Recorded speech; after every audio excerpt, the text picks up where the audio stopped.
From magnificent country houses to monastic ruins.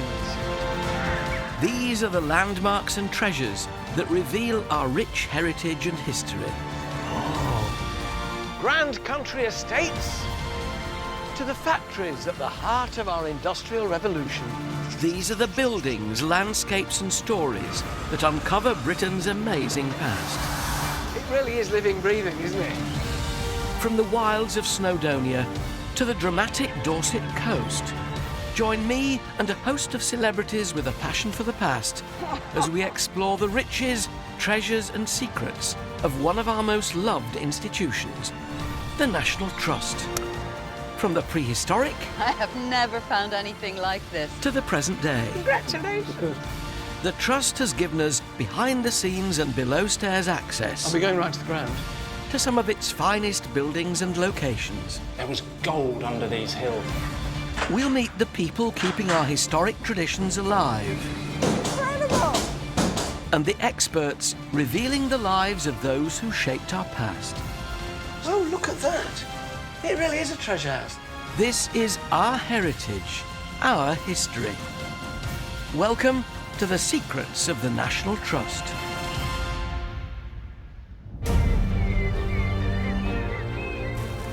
Today we have exclusive access to Knole in Kent. Once one of the most famed and sought-after palaces in the country. It was so desirable that King Henry VIII demanded it for his own. But now, after 400 years, this Jacobean giant is under attack from cold, damp and decay. And if something isn't done, its priceless contents could be lost forever. So today, I'll take you behind the scenes on one of the most ambitious conservation projects the Trust has ever undertaken. I'll be getting hands-on with this £20 million restoration and helping the team discover lost places. Are these what they call witch marks? That's correct. Also tonight, magnificent Croom Court reveals some shocking secrets to Annika Rice. It is like a house within a house, isn't it? Within a house, possibly within another house. Joan Bakewell helps to conserve a priceless 300-year-old masterpiece. Now, does the varnish have to come off? And Miriam O'Reilly turns dinosaur hunter on our Jurassic coast. Oh, my giddy aunt. Well, that's been locked inside that rock for 190 million years. But before all that, Welcome to Knole, the largest house in the National Trust. So large, in fact, that it's been described as more of a town than a house. It has more than 360 rooms, 7 individual courtyards, and parkland that's overflowing with deer.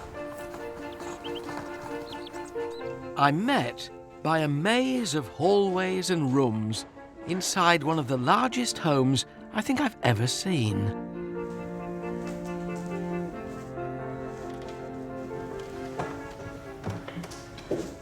A common complaint about this house was that it was just too large and rambling. By the time your dinner had made its way through the labyrinth of corridors and passages to get to the dining room, it'd be stone cold.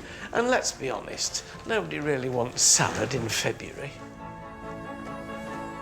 To find out more about the people who've called this place home, I've come to the Brown Gallery. Now, these long galleries were very useful in Elizabethan and Jacobean times because when the weather was filthy outside and your clothes would get mucky if you were walking out there, you could come and promenade, perambulate in your long gallery. But more importantly, along the wall, you could put pictures. Hang the pictures of your family, your ancestors, people of influence that you claimed to know. Ring any bells? Yeah. This was the Jacobean version of Facebook. And it's on this wall that we find some of the most important people in Knole's history. Much of this property was built from 1456 by Thomas Boucher, the Archbishop of Canterbury, who used it as a lavish country retreat.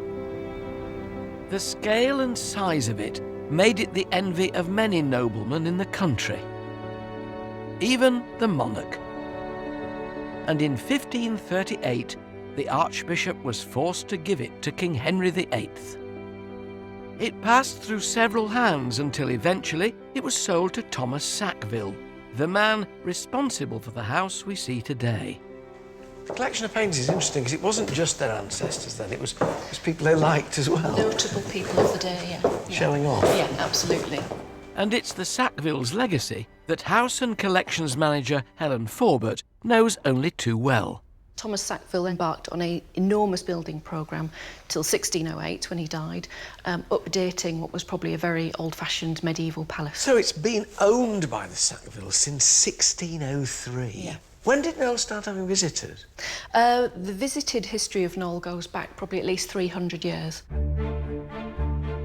At first, I think the kind of people who come would be aristocracy, gentry. By the 18th century, you're getting the sort of polite tourist, the upper middle classes, visiting Knole. And by the 19th century, you're getting clerks from London coming for a day out, having their Saturday afternoon here. I think in the 19th century, at one point, the visitor numbers went up to about 10,000. In the 19th century, in the 1800s, that's a heck of a lot of people. Yeah. But wandering around here in wonderful costumes, you can sort of almost see them parading through these galleries. Yeah, so it became something that everyone could come and see. And how many visitors today? Around about 90 to 100,000 through the house. And it's this constant wear and tear from millions of visitors over 3 centuries which has left this ancient property in desperate need of urgent repair. I'm headed to the ballroom, once decorated with some of the country's finest 17th century decorative plasterwork and carved wooden panelling. Today, it's little more than an empty shell. Here to show me around is archaeologist Natalie Cohen. I've been in some pretty spectacular stately homes, but it's not generally this kind of spectacle, Natalie. This is scary. The walls look just like Yosemite at home, don't they, when you've been stripping it down a bit? It's absolutely dreadful. Why are you doing this? We have an internationally significant collection of furniture, textiles, works of art that is housed in these spaces, and we need to improve the conditions in which they are kept. What are your biggest enemies in a room like this? Cold, dust and damp. So that's part of the reason for this project, is to make sure that it's a little bit warmer, that it's quite a lot drier, and that everything is stable and better lit. But this ancient house wasn't designed to have central heating, so it won't be easy. What's lovely is we've got a door over there, which is transparent. People on the other side looking in, so you've clearly not shut this all off. No, not at They're all. clearly quite fascinated by what they see. It's fantastic, people being able to see in and see the work ongoing.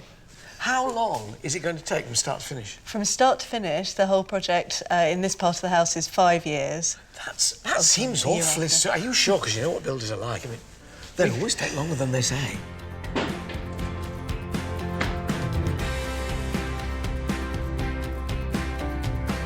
Knole's once lavish interiors, boasting fine plasterwork and woodwork, were a statement of wealth and power, built by the first Earl of Dorset, Thomas Sackville.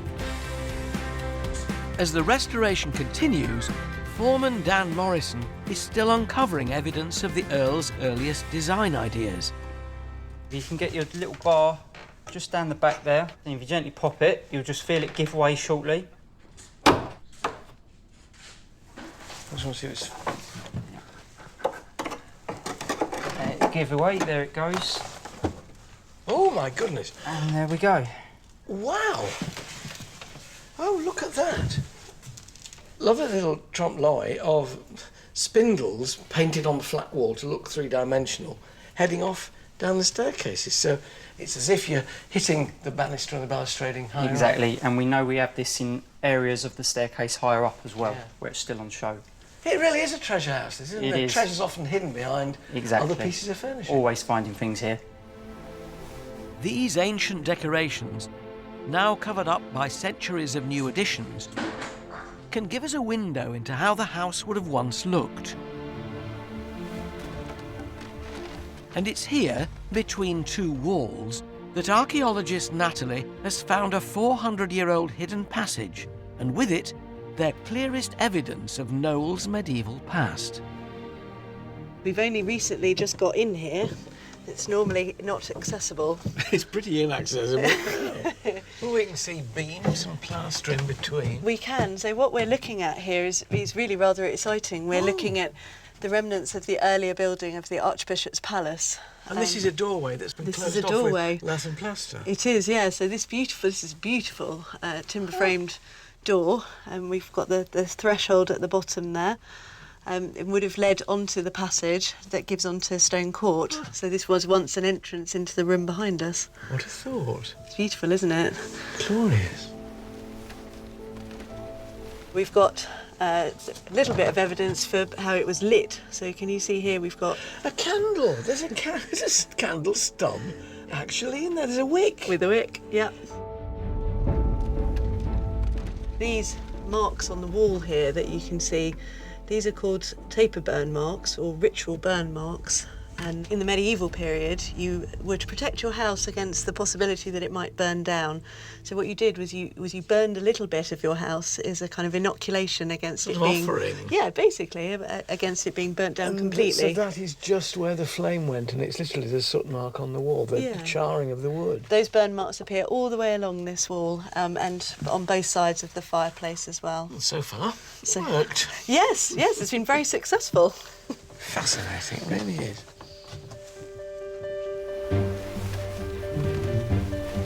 This hidden passageway and its medieval door are evidence of a house buried within a house.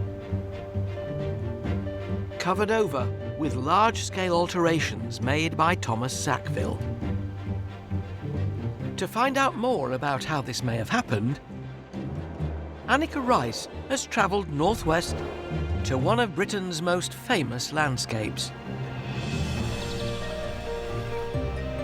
And home to the spectacular Croom Court. This grand Neo-Palladian home is the work of Lancelot Capability Brown, Britain's most celebrated landscape architect. It's also one of the greatest examples of a house within a house. To the late Georgians, a capability design was a must-have. They all wanted a slice of the action, whether it was a beautiful garden, a lake, an exquisite temple in the grounds. But to the select few, those who had literally millions to spare in the equivalent of today's money, well, they could have the lot. Croom was Brown's first architectural project, commissioned in 1751 by the Earl of Coventry. In the 1940s, the family sold the house and it changed hands several times before falling into disrepair. The National Trust are now responsible for its restoration, overseen by Michael Smith. I mean, it really is the outside coming in, which you would imagine with anything that Brown designs. We feel it very strongly in this bay. We're almost inviting ourselves to walk out into the landscape. We've got the cover of the ceiling above us, but the views surround us on every side. Brown, of course, was a gardener, and this was a gardener trying his hand at architecture. Other architects were greatly offended by this. Yes. But Brown, because of his insight into how a parkland would function, creates this incredible harmony. When the Trust started the restoration of Croom Court, like the team working at Knole, they too made a surprising discovery. We're heading into the depths of the 18th century wine cellar. But in here, we perhaps get the best view of the 17th century house, which is hidden inside. Late one evening, in the dying sunlight, we noticed a glimmer of light shining through a plastic ventilation grille in the wall, and we thought, that's not right. And we took down the 18th century wall and revealed this 17th century leaded window behind. And it was just the most incredible discovery. We didn't expect to find it at all. They were amazed to find that inside Capability Brown's Georgian mansion was a far older Tudor home. His design covered up the original house and made Croom Court fashionable for its day. On the upper floors, we've discovered layer upon layer of historic wallpaper, 18th century ceilings that mask 17th century ceilings up above. Down in the basement, Elizabethan bricks forming the floor. It is fantastic. It is like a house within a house, isn't it? Within a house, possibly within another house. And we think there are 5 houses on this site, dating all the way back to medieval times. And every successive time, they try to give the building a new fashionable exterior, and yet all those layers of history are still woven into the very fabric of this place. A scale model of the house reveals just how much it was changed by Capability Brown. So we can just pull it off? Yeah, and what's starting to come to light is the mansion that Brown found here when he arrived in 1751. This is amazing. So this is what was here This before. is what he found, and if you look behind the tower, it all comes to an end. So we can actually dismantle this in its totality, and then we get this feel for this much more modest brick mansion that was here before Brown arrived. Now you see that, you realise just how audacious Brown was. Yes. To protect his earliest work, the Trust have decided to restore Croom to Capability Brown's design, rather than the older home that hides beneath. A mammoth task that will take decades to complete. Hello. Oh, yeah. Are you Paul? That's it, yeah. I was told to come and find you here. Very Nice nice to to meet meet you. I'm Annika. Plasterer Paul Davis has been working here for 3 years already, and I'm going to lend him a hand. We're sticking to how they did it in the 1700s and using lime plaster with a twist. Can I just ask you, what are the black hairs? That's the horsehair or goat's hair, which will bind it together, and it acts as a binder. OK. Now, force it up as you... that's it. That's it.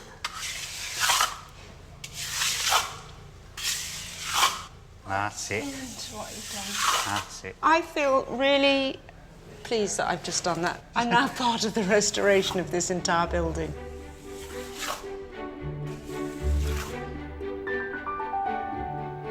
Discoveries like Croom's House Within a House help us understand how Knole may have been redesigned from 1603 by Thomas Sackville. This home passed through the male side of the family for 3 centuries, and even when it was given to the Trust in 1946, the family retained a 200-year lease on apartments within the house. Here, to give me an insight into what it's like to live at Knole, is the current Lord, Robert Sackville West. What's it like for you living here, in practical terms? Can you always hear people moving about? Pretty much we can, but more of a worry is the possibility of them hearing us. You know, our kitchen is sort of right next door to the Great Hall, and yes, we hear people talking in the Great Hall, but they probably equally hear us swearing at each other over lunch. So you're saying to your children, mind your language, there are visitors in there. Yeah, exactly. Yeah, the number of times I've said that, yes. Robert moved into Knole in 2008 with his wife and 3 children. When your children were small, did they take it for granted? I think they did, and they couldn't quite understand 1 or 2 things. So, you know, the first summer we moved in here, my youngest daughter was probably about 5 or so. She came back from school. She was actually full of outrage because she said, my friend Abbey, she came to visit Knole last weekend, and she didn't ask me whether she could come or not. I can't go into her house just like that. Old places are always about atmosphere to me. What's the atmosphere of Knole? Somebody once said that it simmered rather than sparkled. There is a sort of lustre to the place, slightly tarnished, faded glory. And part of, I guess, this massive restoration project is to stop it falling into decrepitude, but at the same time to preserve that sort of faded brilliance. Best moments for you of living in Knole, when you say to yourself, gosh, I am lucky? It is probably right at the beginning or end of a day when the place is incredibly peaceful. And equally, I like it when it is really humming with people enjoying themselves here as well. So you really enjoy sharing it? Yeah. Up to a point. I was thinking about whether to say that.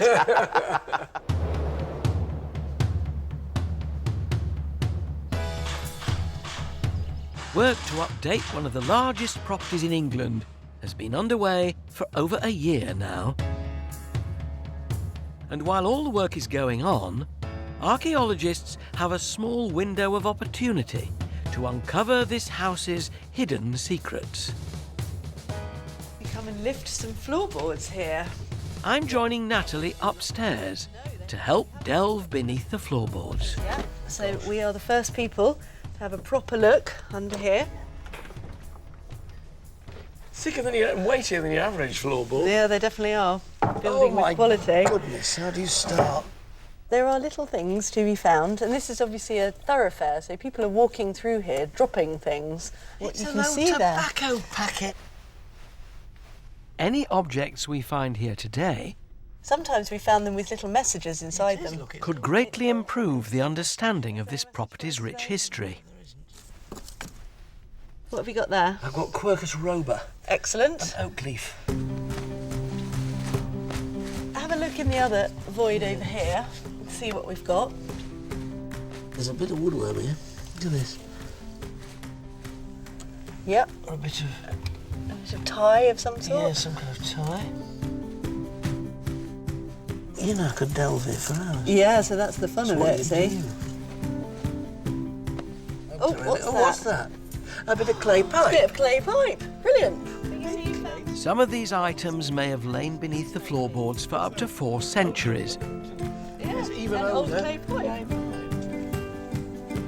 But to begin the work of dating them exactly, they need to go to the team busy cataloguing all the other discoveries made throughout the house. These your workers? Yeah. This is our archaeology team. Oh, hello, archaeology team. What's that? So that's a piece of textile, and we've even got a tiny little bit of the tassel as well. How old do you guess it is? Well, it could be as early as sort of 18th century. Well, this is probably our most exciting find, and this was found by one of the archaeology team. Loving friend. Loving friend, Robert Draper. 1633 the date is on here. So what this is an early 17th century letter from, we think, one steward to another, and it's asking to provide various different things, including green fish, which is a kind of salted fish.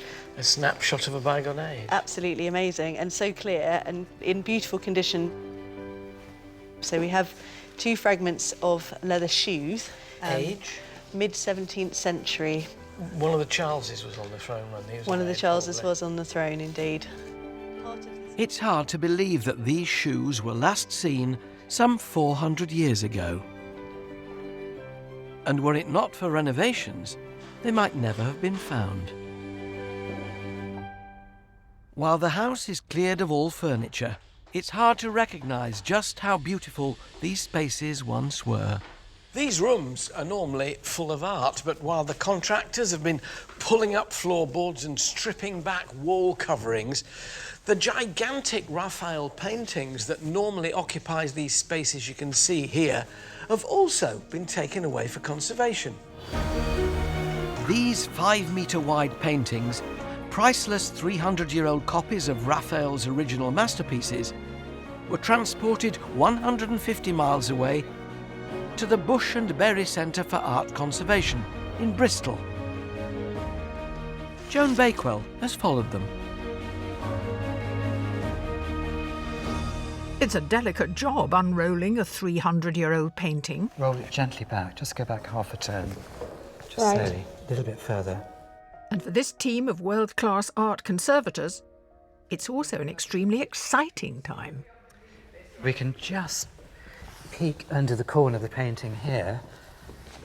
It must be quite nice, Alan, as a craftsman of today, to see the marks left by craftsmen of centuries ago. Yeah, absolutely. That's the most humbling and aspect of the work, and something which we respect to the utmost. The experts here deal with millions of pounds worth of art every year, using cutting-edge technology like X-ray and infrared to preserve these precious pieces. Overseeing the work on our Knole paintings is Tina Sitwell, a conservation advisor with over 25 years' experience. The National Trust, believe it or not, has over 13,000 paintings throughout England, Wales and Northern Ireland, and it's our responsibility to take care of those pictures. And it's because of the poor conditions within Knole House itself that their current focus is on our 6 priceless oil paintings. Tina, tell me the background story to these paintings. They're called cartoons, but I know they're not jokes.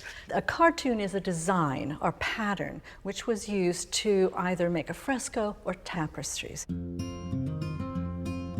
In 1515, Pope Leo X commissioned Raphael to produce a series of cartoons depicting the acts of St. Peter and St. Paul. They were then used as templates to make tapestries now adorning the walls of the Sistine Chapel. Over 100 years later, Charles I, King of England, purchased the cartoons, and the Knole House copies were made.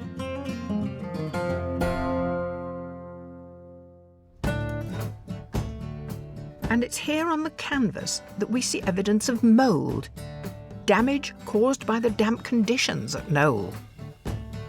Work has already begun on 3 of the 6 paintings. Today, expert Alan Bush and I will make a start on their latest arrival. Its surface has been covered with a layer of tissue to protect it during transit and storage. Here you can see the facing tissue which we applied to the paintings when they were at Lyme Park. With the painting unrolled and hung up, Alan can now start removing the tissue. I'm going to have to soften the adhesive, and I do this by saturating it with a solvent. I just release the edge of the tissue here. That seems to be releasing. It looks very satisfying to do. Can I have a go? Yes, you can. Yes, please do. Little piece here ready to lift away. Yes. So Quite good paint, isn't it? So there we see the original paint surface, which is in itself protected by the varnish layer. Now, does the varnish have to come off? Yes, it will. That will be the next stage. Before he can repair the painting, Alan needs to remove the 300-year-old varnish to access the paint underneath. These are relatively mild solvents, and already you can start to see the yes, it's changing. The improvement there. And there it is on your dirty... There we can see the discoloured varnish.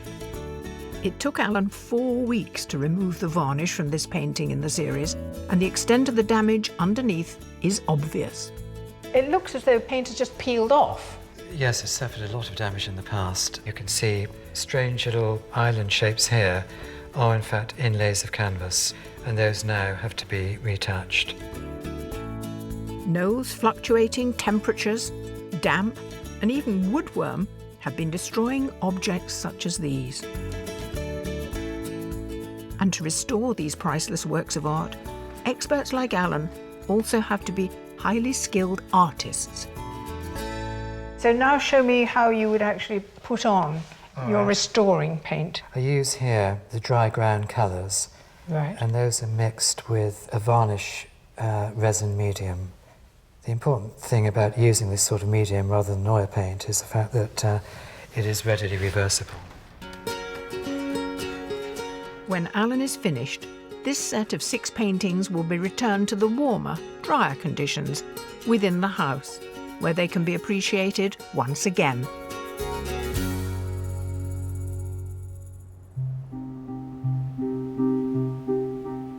Back at Knole, I'm on the search for a rather special room. Because while the £20 million overhaul is underway, the vast collection of priceless objects has been moved to this specially constructed storage facility, giving scientists like Dr. Nigel Blades a golden opportunity to do some rather unusual research. Wires everywhere. What are you doing here? Well, what we're monitoring these objects for is something called acoustic emission. So these wires actually are attached to tiny microphones that are listening to the wood. Do you know, if it was April the 1st I'd think, oh, really? Yes. You're listening to the wood. We are listening to the wood. What were you hoping to hear? Well, we're hoping to hear if the wood develops any cracks or microfractures, which will happen as you change the environment of the object. Can I listen to the table here and see what sound it's By making? all means. So we've got a sound file which is very much amplified and processed.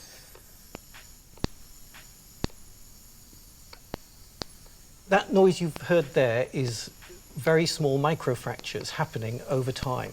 Amazing to think the table's actually making that noise. But he's also been listening for something else. Because lurking within this building is a hidden terror. Woodworm. Gosh, they've got a lot of teeth. They have. And the reason the woodworms do so well, or have done so well here, is because it's been very cool. So when we change the heating and bring on the little bit of heat we want to have here, that will actually prevent the woodworm from being active. The wood becomes too dry and the woodworm can't survive in it any longer. And it doesn't matter whether it's a French table or a Dutch chest, the language of the woodworm is the same everywhere, isn't it? That's right, they like the exotic the best sometimes. A bit like us on winter holiday. It is. Thank you very much. But if that wasn't strange enough, while Nigel's downstairs listening to furniture, another scientist, Cecilia Bembibre, is upstairs cataloguing the smell of books. Now, you see, as a book collector, that for me is just the most wonderful smell. It's a good thing for you. It's not such a good thing for the book, because it's a smell of the book dying. No, just the smell of... Yeah, that wonderful smell. Slightly musty. Yes, and slightly sweet and vanilla is the smells that it's produced with the degradation of cellulose. Right, so that's actually rotting then, that book? Well, in a way. Slowly. Yes. What good does putting a rotting book in a bell jar do? What are we doing here? Every day we encounter hundreds of smells, and they affect our emotions, our thoughts, and our behavior even.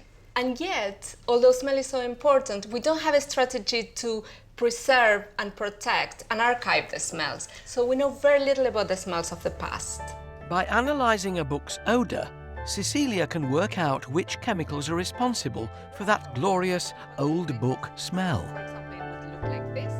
So this is my This is a visual representation of what's in the book. So basically, this is acetic acid, which smells of vinegar, and this is called benzaldehyde, which is again the caramelly smell of an old book. Now I can see how it could work to your advantage. You can now artificially then recreate those particular fragrances, is that right? Well, we have the principle to do it. As a scientist, I have to say it's not such an exact science, but there's a lot of art in perfumery. But yeah, that's the idea. The idea is to archive the smells that are important to us.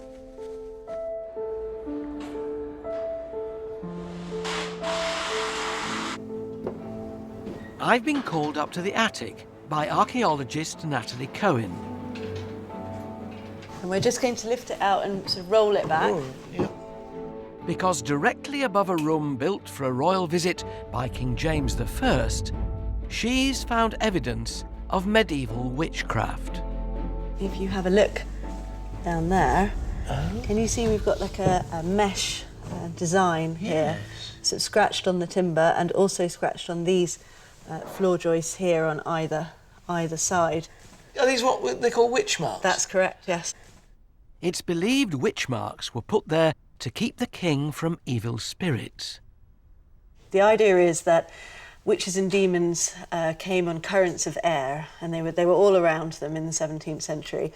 And they could very easily get into a room through an opening. So they can get in a window, they can get in a door, and they can come down a fireplace.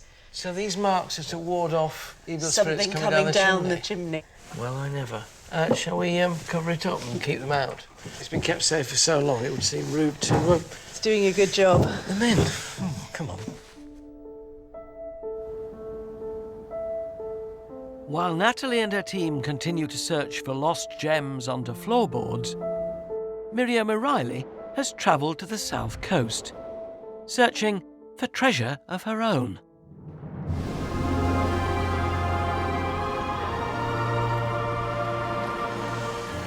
As well as grand old houses, the Trust also cares for 775 miles of coastline. And none of it has a more epic story to tell than the Jurassic coast. Stretching for nearly 100 miles along southern Devon and Dorset, the Jurassic coast is one of the best places in Britain, in fact, in the world, to find traces of those ancient creatures which lived hundreds of millions of years ago. You just need to know where to look. I'm fossil hunting, and my guide is Sam Scriven, one of the top geologists at this World Heritage Site. The ideal conditions are just after a winter storm during spring tide, so you get a decent low tide after the storm, and you can come out and you can find pockets full of beautiful ammonites. The Jurassic coast is constantly eroding into the sea, revealing more fossilised remains. Charmouth is the best and safest place for geologists like Sam to go hunting. While we've been talking, I've actually spotted something down by your foot. So this is a little limestone pebble, and you can see that little white rectangle there. Yeah. That's the edge of an ammonite that's been fossilised inside this stone. Ammonites were relatives of the squid and octopus, but had a snail-like shell. And if there's one inside this stone, it will have been there for a very, very long time. Okay. Now. Oh, my giddy aunt. So that's the imprint left behind. Oh, that is just beautiful. Section, okay, isn't it? That's been locked inside that rock for 185, 190 million years. You're the first person to ever see it. I've been picking up stones all of my life, and I have never found anything like this. Fossilised ammonites give us an amazing glimpse of life that existed millions of years ago. But there's even more compelling evidence of creatures that once populated these lands. To find out more, I'm heading to a nearby quarry on National Trust land to meet Kevin Keats. His family has been mining limestone here for over 300 years. I'm the 13th generation, my son's the 14th generation. But I've heard limestone isn't the only thing he finds in these hills.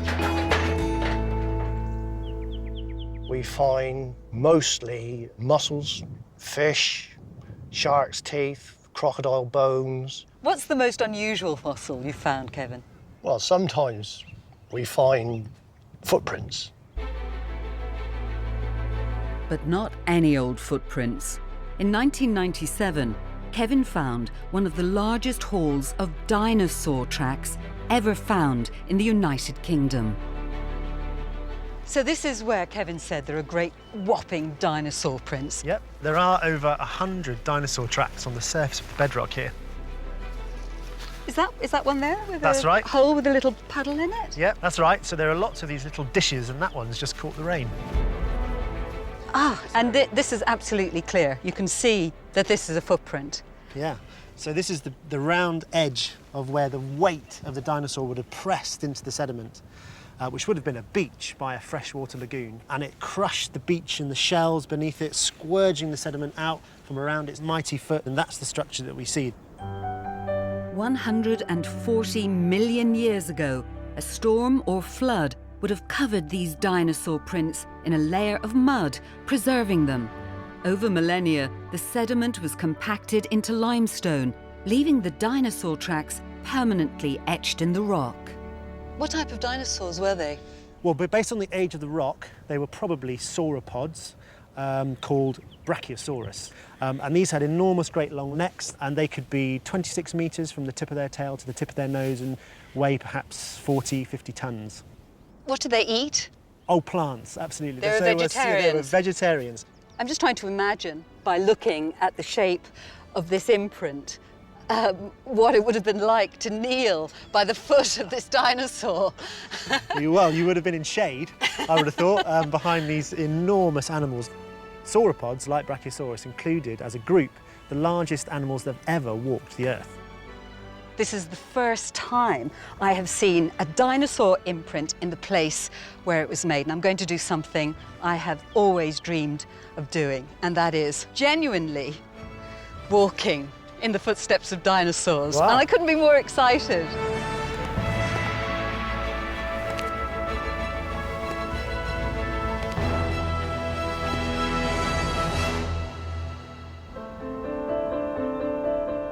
It's been a privilege to be part of the ongoing work here as Knole continues to reveal its hidden past. Because with each new discovery, we understand so much more about this mighty house and the people who've owned it. Monarchs, archbishops, and 13 generations of one family. Vita Sackville-West, the writer who lived here until the 1920s, said of Knole, "It has the deep inward gaiety of some very old woman who's always been beautiful, who's had many lovers and seen many generations come and go, smiled wisely over their sorrows and their joys. Thanks to the restoration work here, Knole should be able to smile wisely over many generations to come."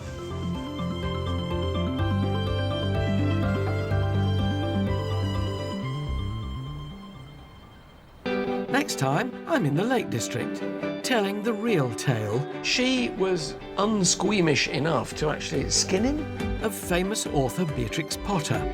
She didn't want to be even called Miss Potter, Beatrix Potter, anymore. Also, Oz Clarke gets access to some of the world's rarest plants. And Joan Bakewell stakes a claim to one of the National Trust's most important islands. Congratulations! The first part of the jigsaw.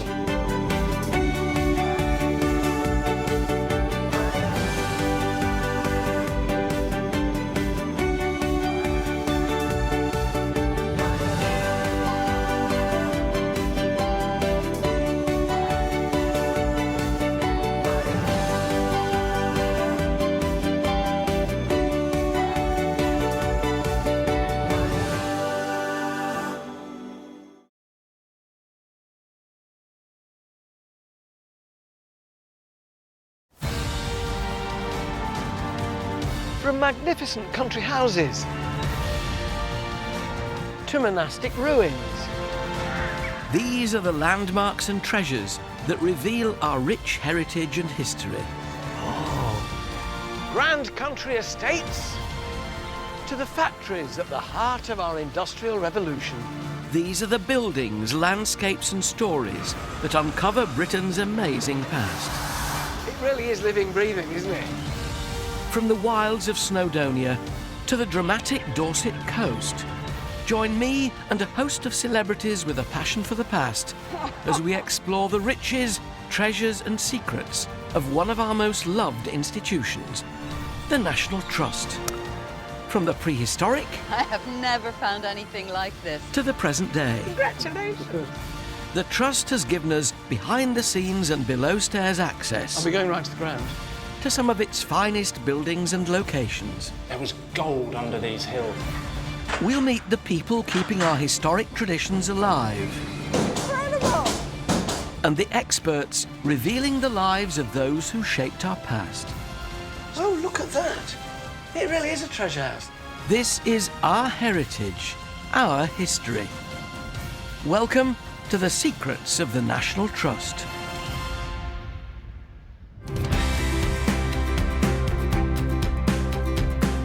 Today, we're taking you inside one of the world's first factories, Quarry Bank Mill in Manchester. It opened in 1784 and operated continuously for 175 years, producing vast quantities of cotton thread and fabric. Now a working museum, visited by almost 200,000 people a year, Quarry Bank is one of the best preserved textile mills in the world, giving us direct access to our manufacturing heritage. We'll be taking you back in time. To meet the people, many of them as young as 9, at the heart of the Industrial Revolution. And exploring other turning points in our history. Oz Clarke gets hands-on with the weaponry at the heart of a military revolution, the English Civil War. That's fantastic. Dan Jones joins an archaeological dig, revealing the secrets of a long-lost culture. This actually looks rather like a sort of kind of dragon's claw. And John Culshaw uncovers the bizarre habits of an aristocratic playboy who upset the status quo. Unleash Bimbo the dog-faced baboon. That'll give him something to think about. But first, I'm seeing where Britain's manufacturing industry began.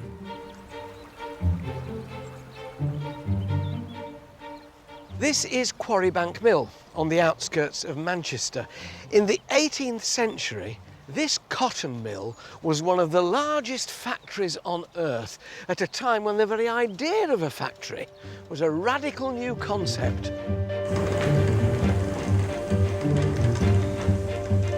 For centuries, cotton production had taken place in people's homes. It was low-tech and labour-intensive. But by the 1780s, technology was transforming the spinning and weaving of cotton. Belfast-born Samuel Gregg was at the forefront of this change, investing in cutting-edge machinery to produce cotton on an unprecedented scale. And the mill's picturesque location, 11 miles outside Manchester, was no accident. It was chosen because of this, the River Bollin. Long before steam engines, it was water that kick-started the Industrial Revolution. This is the heart of the factory, and in many ways the heart of the Industrial Revolution. Water wheels like this could generate in excess of 100 horsepower, powering enormous machinery that could produce cotton at such a rate that it very quickly made Samuel Gregg an extremely rich man. There were more than 300 machines in operation at this mill. They could spin an astonishing 36,000 miles of thread a day. Claire Brown is introducing me to this game-changing technology. This is our spinning mule. Mule? Yeah, so this is actually spinning the threads. There's 560 spindles on here. So imagine that you've got 560 women all spinning at the same time on a spinning wheel. This is what this is equivalent to. Oh, God. This exponential increase in production was the death knell for handmade textiles. Hand spinners and weavers were out of a job. But these groundbreaking machines didn't run themselves. They needed an army of mill workers to keep them running round the clock. At its peak, 500 people worked here. So when this room was full of people, all the looms going, paint me a picture of what it would have felt like, what it would have been like to work in here. Well, working in the mill would have been very hot and humid because that was required for the cotton. It would have been very dusty. We're talking long hours, people working till, for 12 hours or more. So it would be relentless. It's very repetitive work, very, very tiring. Conditions were brutal. Even more so when you learn that nearly half these mill workers were children, risking their lives around dangerous machines. This was indeed the dark side of industrial progress. Quarry Bank Mill has sat here on the River Bollin for more than 230 years. It was one of hundreds of cotton mills at the forefront of the Industrial Revolution, churning out thousands of miles of fabric every year, helping to turn Britain into an industrial powerhouse. But beyond the impressive mechanics and deafening noise, there's a heart-rending story of the people who worked here. most of them unskilled and unpaid, who were prepared to work in dangerous and difficult conditions in return for food and board. So began a generation of child factory workers. Some as young as 9. Claire Brown is an expert on their working conditions. Were they well paid? I think the simple answer to that is no. You know, if you're a child, you don't get any money. What you get is a roof over your head and food. So that was it. So it was virtually slavery. Euphemistically called apprentices, these children were at constant risk of injury from the dangerous machines they worked around. The worst machine to work with is actually the carding engine. If your hand feeds in with the cotton, then it's called degloving because it strips your hands of flesh and skin. So it's like taking a glove off. Oh, if it's my taking your skin goodness! off. Shivers down my spine.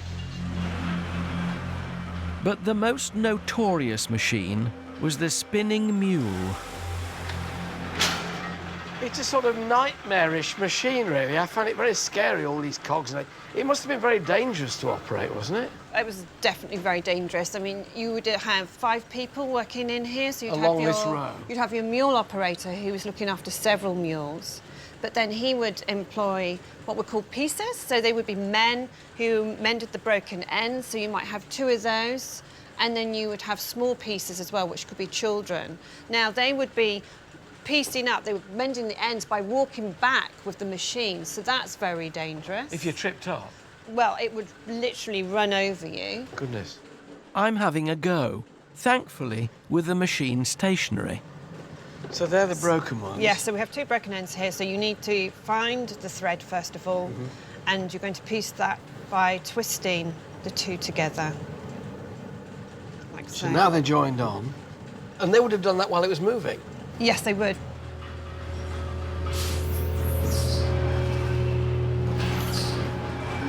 Piecing was dangerous enough, but the job known as scavenging could be fatal. So for the children, once the carriage moves out, they can then get down underneath the frame.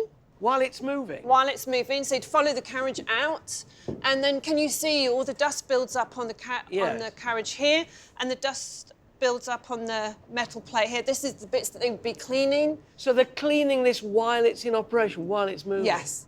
They then have to get out of here before this comes back in, so they have to listen and know when the changeover is. We had a young boy called John Foden who was working under a machine like this. He was cleaning, and we don't know exactly what happened, but we know that he didn't get out of the machine in time. The carriage moved back in, and it squashed his head between the roller beam and the carriage and killed him outright. He was only just 12. Gosh, times you just don't want to go back to. Safety was secondary to profit and output in the white heat of the 19th century's Industrial Revolution.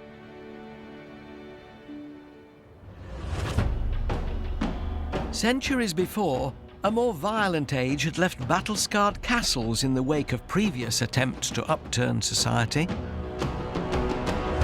Dunster Castle on the Bristol Channel in Somerset was witness to the most ambitious of these uprisings, the English Civil War. Wine expert and amateur historian Os Clarke headed there to reveal its part in this 17th century military revolution. This is the perfect site for a castle. Impregnable, impenetrable. It still stands magnificent. The first stone castle here was built just after the Norman conquest, one of the original motte and bailey castles.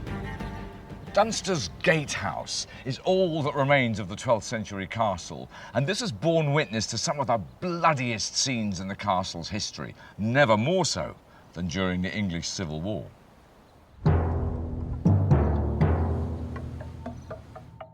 In 1645, Dunster was under the control of King Charles's royalist forces.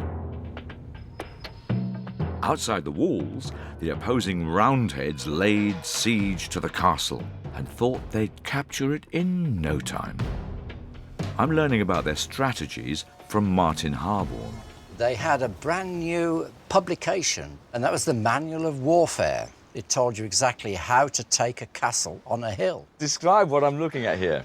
All the cannons are pointing at the same point of the wall and firing simultaneously. And that's low down the wall. Low down, to knock the bottom of the wall out so the top would come tumbling down. So cannons, were they not particularly accurate at that time? Not particularly, no, but they would get a range within 2 or 3 cannon fires of more or less. So if you have 40-odd cannons all firing simultaneously at the same point, it's going to give that warmth into the wall. Fire! These devastating cannons weren't the only weapons used by the attacking forces. They were also equipped with the 17th century's most up-to-date firearm, the musket. I'm learning how to load one. That goes in there. The Roundheads could do this in just 30 seconds. Straight down? Straight down, yeah, that's it.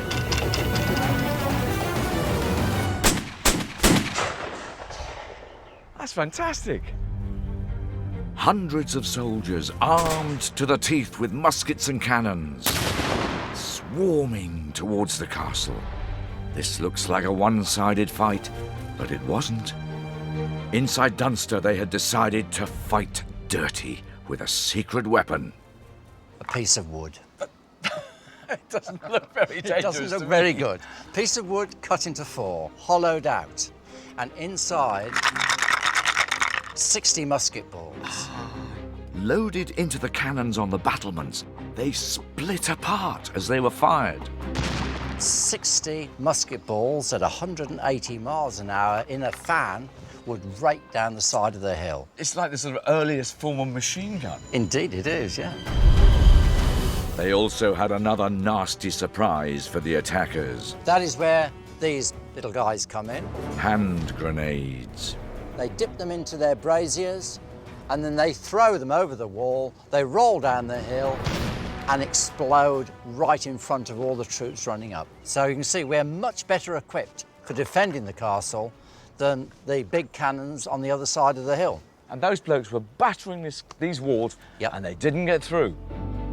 The Royalists held out for an astonishing 6 months. Only 20 men defending the castle lost their lives. Dunster stood firm, just as it does today. This castle made it through the siege. A survivor against the odds. Quarry Bank's part in history is just as proud. The revolution that took place here ushered in the modern mechanical age. The mill ran on hydropower from the river and cheap child labour. The employees already worked 12 hours each day, but Mother Nature wasn't as controllable as the workforce. The river often ran dry and stopped the water wheel running, which brought cotton production to a standstill. The solution was a new piece of tech, an early steam engine. Alan Ayres looks after it. So in 1810, this was state-of-the-art? Oh, this was your Rolls-Royce, this was your Concorde of the day. But of course it required yet more people to keep it going. The staff who do the engineering on this site were the highest paid in the mill at the time. And if you were doing that, you've made your name. Is that the case today with you? I'm a volunteer, so payment is in biscuits. It seems to be cooking nicely. Can we power it up and get it going? We can certainly power it up, but I think you need a pair of gloves. Oh, you know, when I was a boy, I did want to be an engine driver. This is probably as near as I'm going to get, isn't it? Let's go down and give it a go. For a steam buff like me, this is a real thrill. It's just sort of sitting here, it's sitting here at the moment, isn't it? I think what I want you to do is to close off that yellow valve down there. Right, that's shut. And now I want you then to turn this another quarter of a turn. Anti-clockwise? Yeah, like that. Let's see what happens.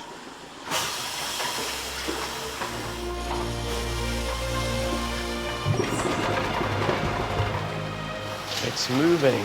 Way. It really is living, breathing, isn't it? There's a humanity about these machines, isn't there? It's amazing.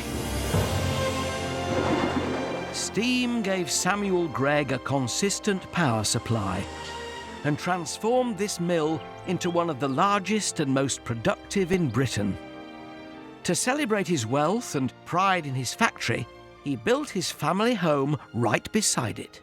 But while the Greggs lived comfortably and in some style overlooking their mill, further up the hill, the unpaid workers, well, they had rather a different life. I've come here to the apprentice house to find out what life was like for these child labourers, from archive manager Ali Silica. This is Spartan in the extreme, isn't it? No interior sprung here. Gosh, box beds. How many to a bed, Ali? There would have been two to a bed. Goodness me. And really basic. And crammed in, presumably. Yes, there would have been more beds here, yes. After a 12-hour working day in the mill, the children came back here and did their schoolwork. The boys learned to read. The girls did embroidery. So how many apprentices altogether would have been in this house? At the peak, it would have been between 90 and 100. In this one house? In this one house. Who was looking after them in here?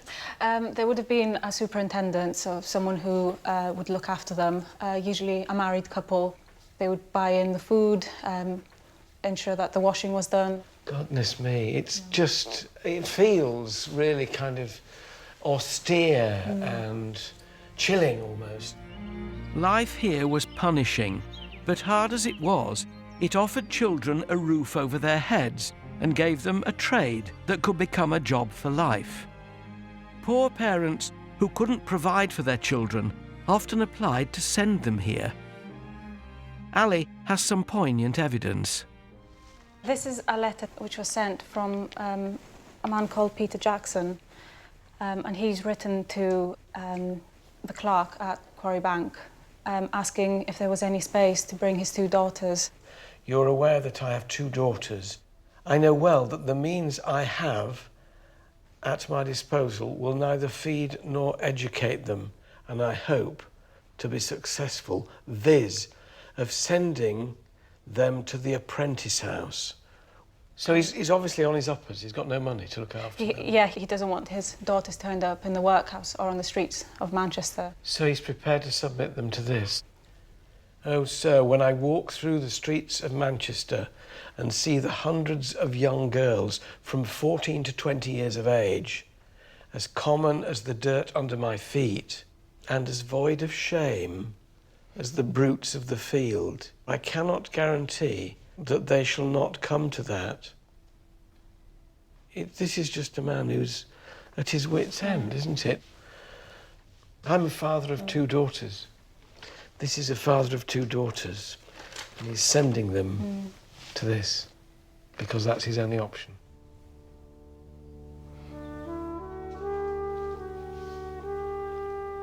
Did they come here?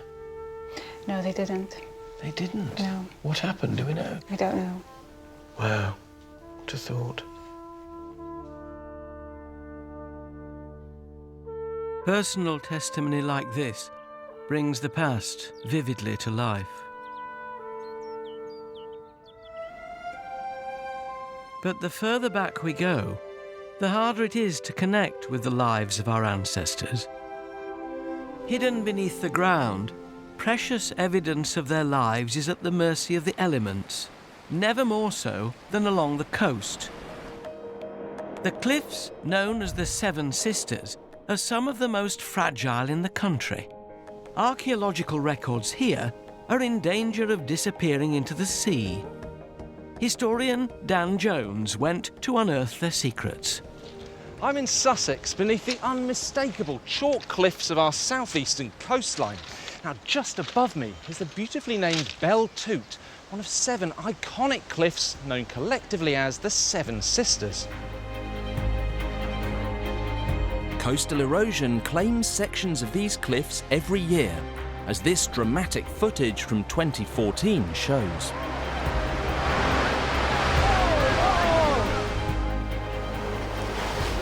In prehistoric times, this was home to a group of people belonging to the Beaker culture. They lived in a hilltop settlement here.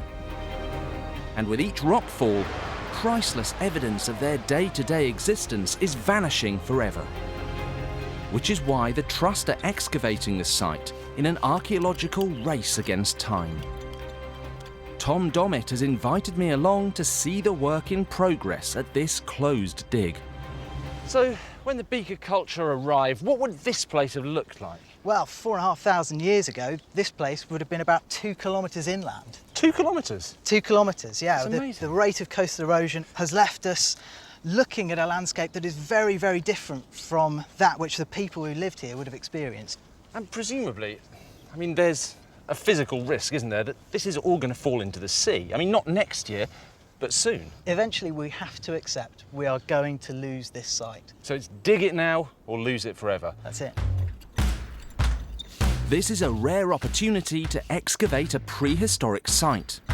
60 volunteers are searching for fragments that will reveal the lives lived here more than 4,000 years ago. What's happening here? These little bags are marking the spots of all of the finds, the artefacts that are coming out from this layer. Can we have a look at some? Yeah, let's take a look. Oh, there you go. Wow, this actually looks rather like a sort of kind of dragon's claw or something like that, but what is it? It's a beautiful flint tool, a piece of worked flint. In this case, you can see the sickle shape of it, and you quite rightly hold it in your hand that way. So what might it have been used for? Well, it's a perfect cutting tool, particularly for, say, harvesting grain, harvesting wheat. I'm going to see if I can find anything, with the help of Buffy Bennett, who's already been digging here for a week. Can I have a go? Yeah, of course you can. So am I doing it right? Because I don't seem to have come across anything so far. No. I was expecting instant gratification. It can take hours. It's painstaking work. Finds are few and far between.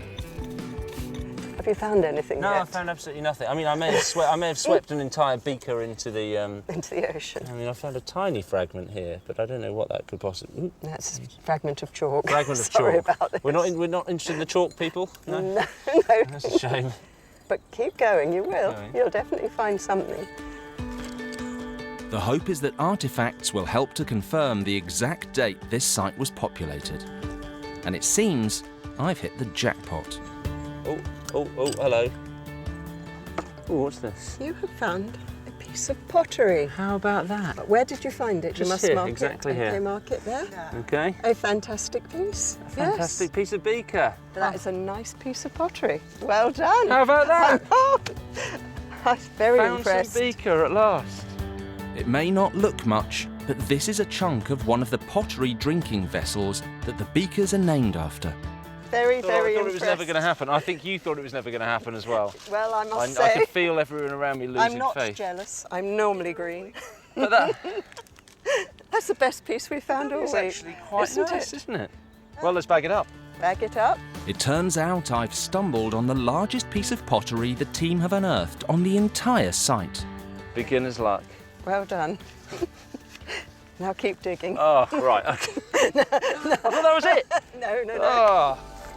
I've been incredibly lucky, but everything that emerges from the ground here is adding to archaeologists' understanding of this ancient settlement and the people who lived here. Thank goodness, because in a few years, all of this cliff top will be gone and its secrets will be lost forever.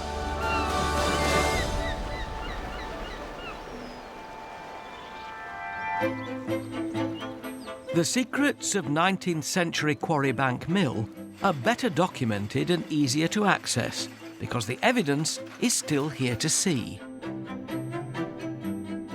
Its private archives provide a unique window into a world of almost 2 centuries of industrial history and are normally off-limits to visitors. There are more than 16,000 items in the store here, from personal letters and photos to this 100-year-old poster. Oh, rules! Oh, my goodness. Any person coming too late should be fined as follows. For 5 minutes, twopence, 10 minutes, fourpence, and 15 minutes, sixpence, etc. Any person leaving their work, this would have been me, and found talking with any of the other work people should be fined twopence for each offence. You could lose your entire wage here. This is a treasure trove for an archivist.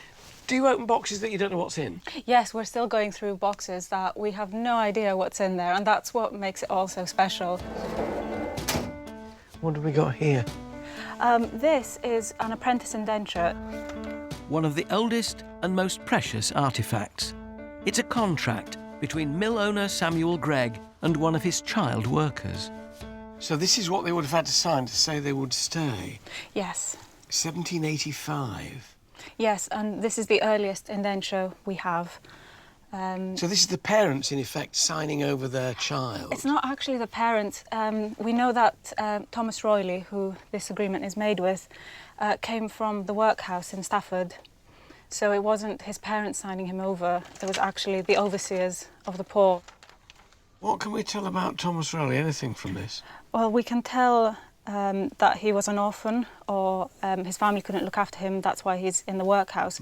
But also, we can also tell that he can't read or write, because he's just made his mark here, which is just an X, just there. His mark?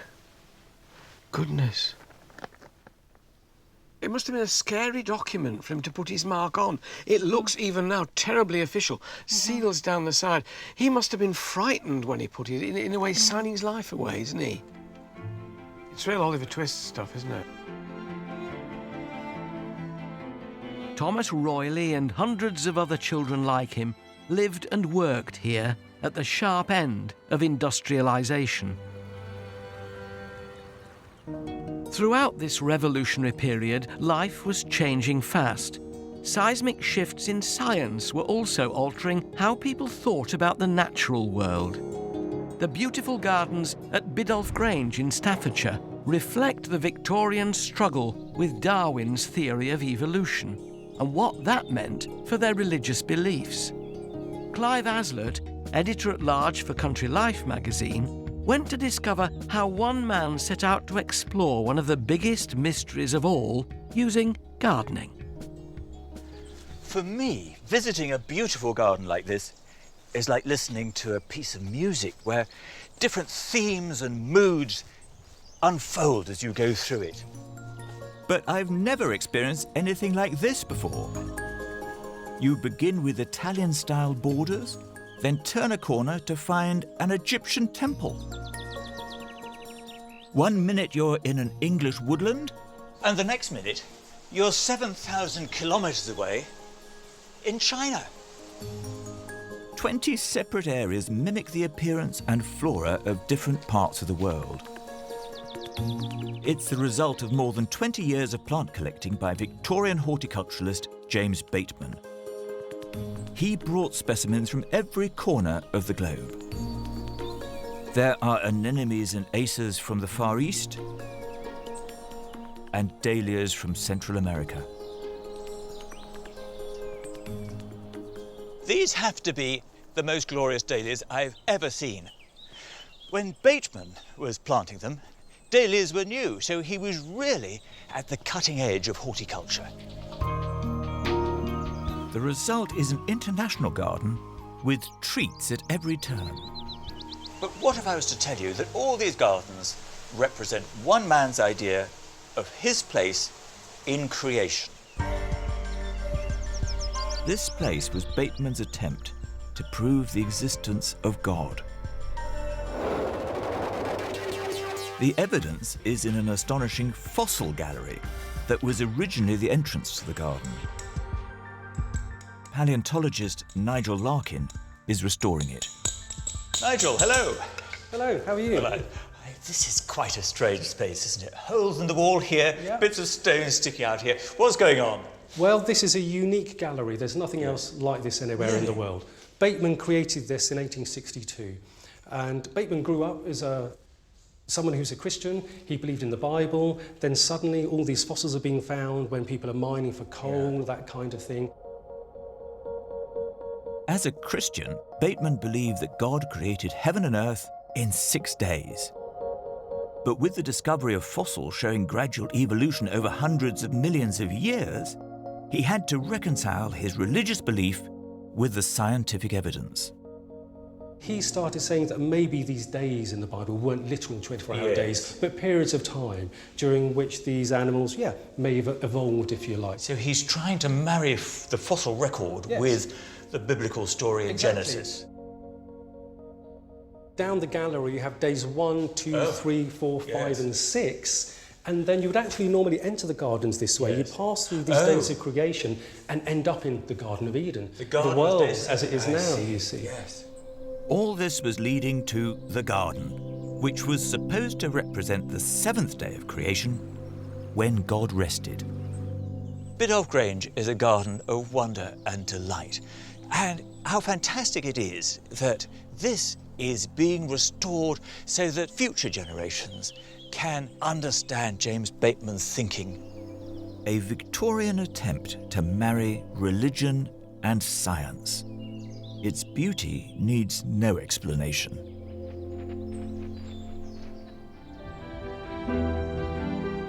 The Industrial Revolution altered our cities and our landscape forever. When Quarry Bank was built, the surrounding Cheshire countryside was populated with little more than a few farmhouses. 20 years later, it was a thriving industrial hub. But mill owner Samuel Gregg had a problem.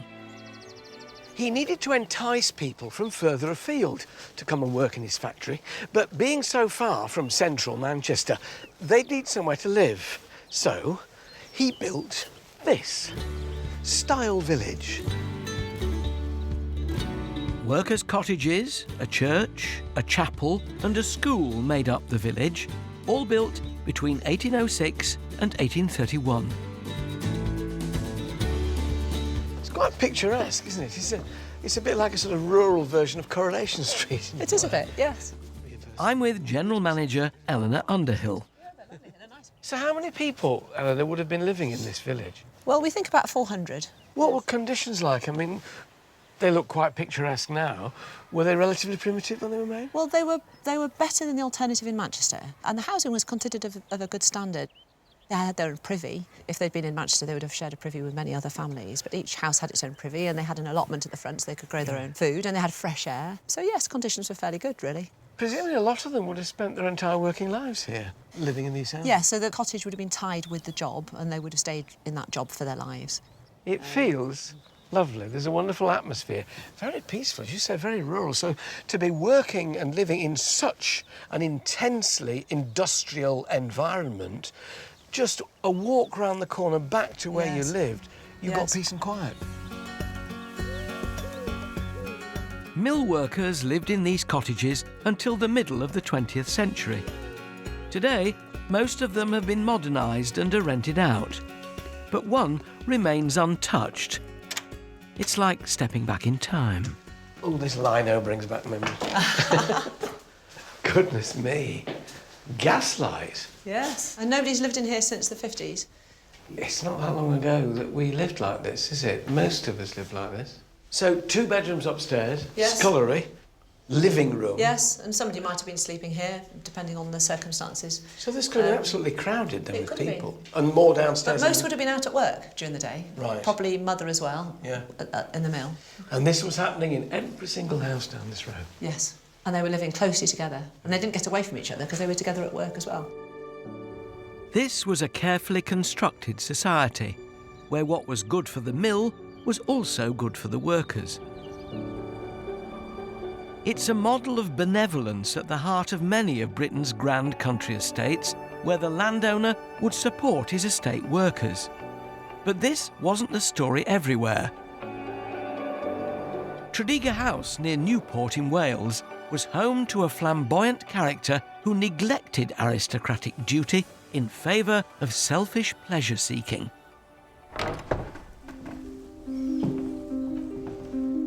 Comedian John Culshaw went to investigate.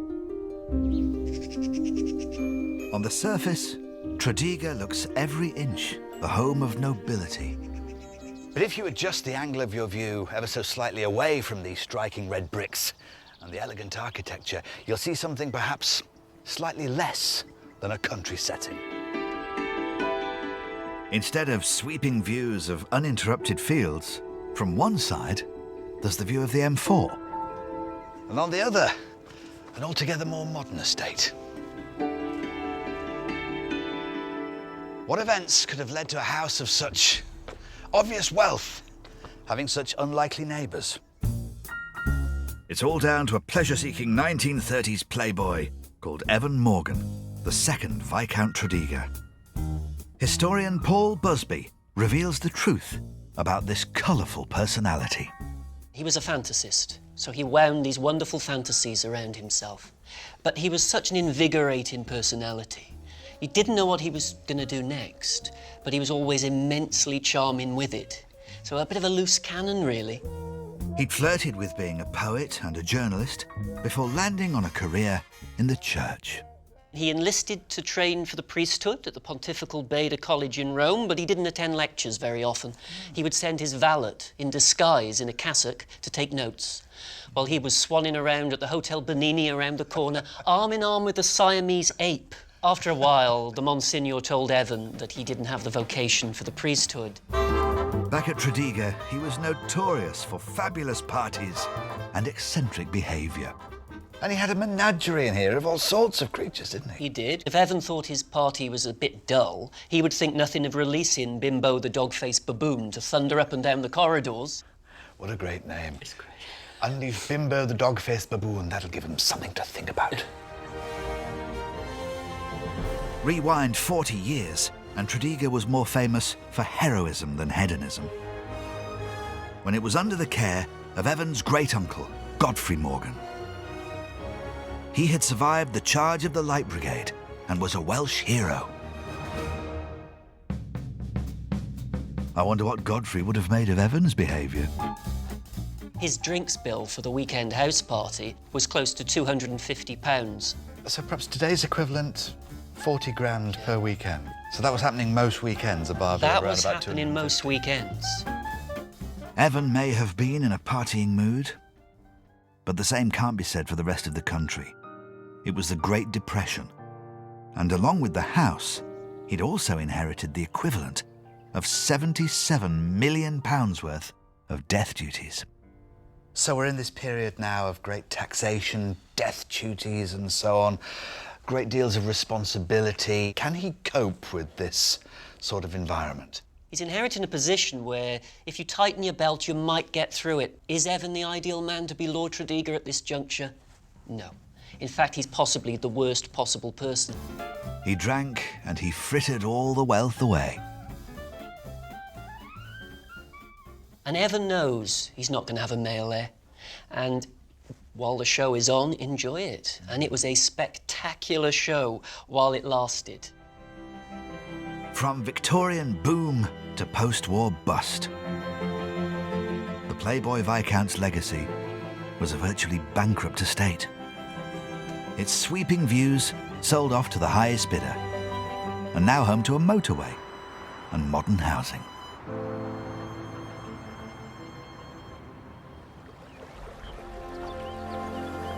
Quarry Bank's glory days were also to recede into history. Under Samuel Gregg's leadership, this mill was at the forefront of cotton manufacturing. But after he died in 1834, the textile industry gradually became a harder and less lucrative business. Quarry Bank continued to work for well over 100 years, but it was becoming a relic. In 1959, the machines finally fell silent.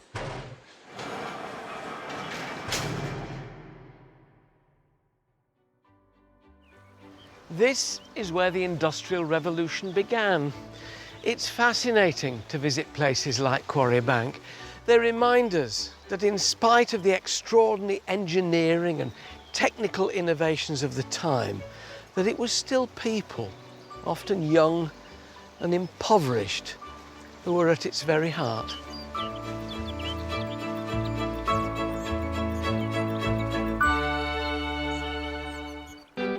Next time. Ready, able, willing and rubber-gloved. I'm going behind the scenes at Lyme in Cheshire. That's a lot of muck, isn't it? To find out how the owner went from illegitimate son of a maid to lord of the manor. Also, Oz Clarke lends a steady hand. It's so delicate. Restoring a fragile masterpiece. And historian Dan Jones hunts for Welsh treasure. And that is quite a big chunk of gold.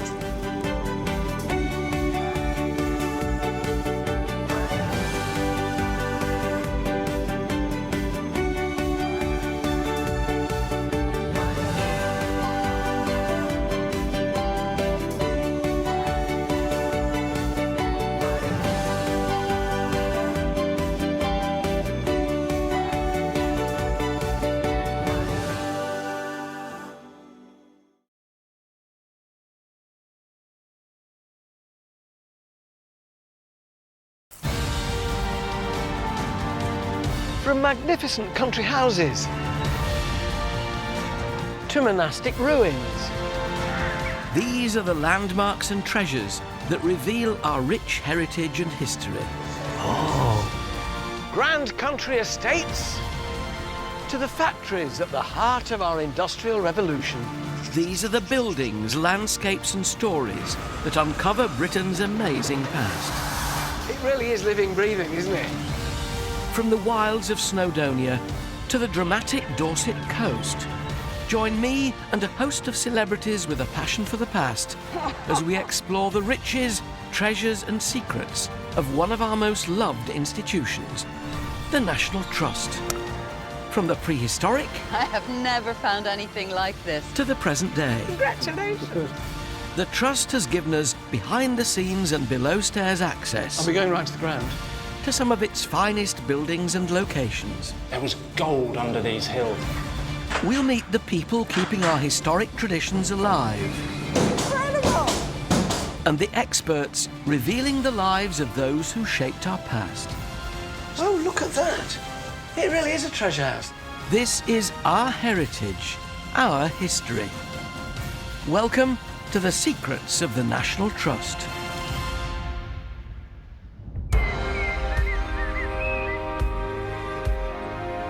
Today we're taking you inside an enormous house that was inherited by a 5-year-old boy.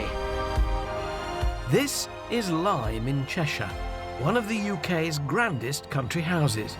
An estate probably best known to TV audiences worldwide as the backdrop to a wet shirt-clad Mr. Darcy wading from Lyme's Lake in Pride and Prejudice. Mr. Darcy? But we're going to tell you a different story. How one boy, Thomas Lee, went from being the illegitimate son of a maid to Lord of the Manor. I'm also getting the chance to get my hands dirty. Whoa. That's a lot of muck, isn't it? With some of the conservation work that helps keep this stately pile ticking over. So half a dozen of these clocks and you're ready for a cup of coffee, aren't you, really? Also tonight, Lady Carnarvon, owner of Highclere Castle, known to millions as Downton Abbey, discovers how a devastating fire wreaked havoc at one of our grandest houses. Good decisions you've got to make. We've got lots of decisions to make. If I take some of this now on a brush. Oz Clarke swaps wine glass for painted glass. I can see it taking life. As he tackles the restoration of a rare window. It's so delicate. I feel the merest tremor in your hand and it's going to crack. So we're just swishing it around in the water. And historian Dan Jones braves the elements as he hunts for Welsh treasure. And that is quite a big chunk of gold.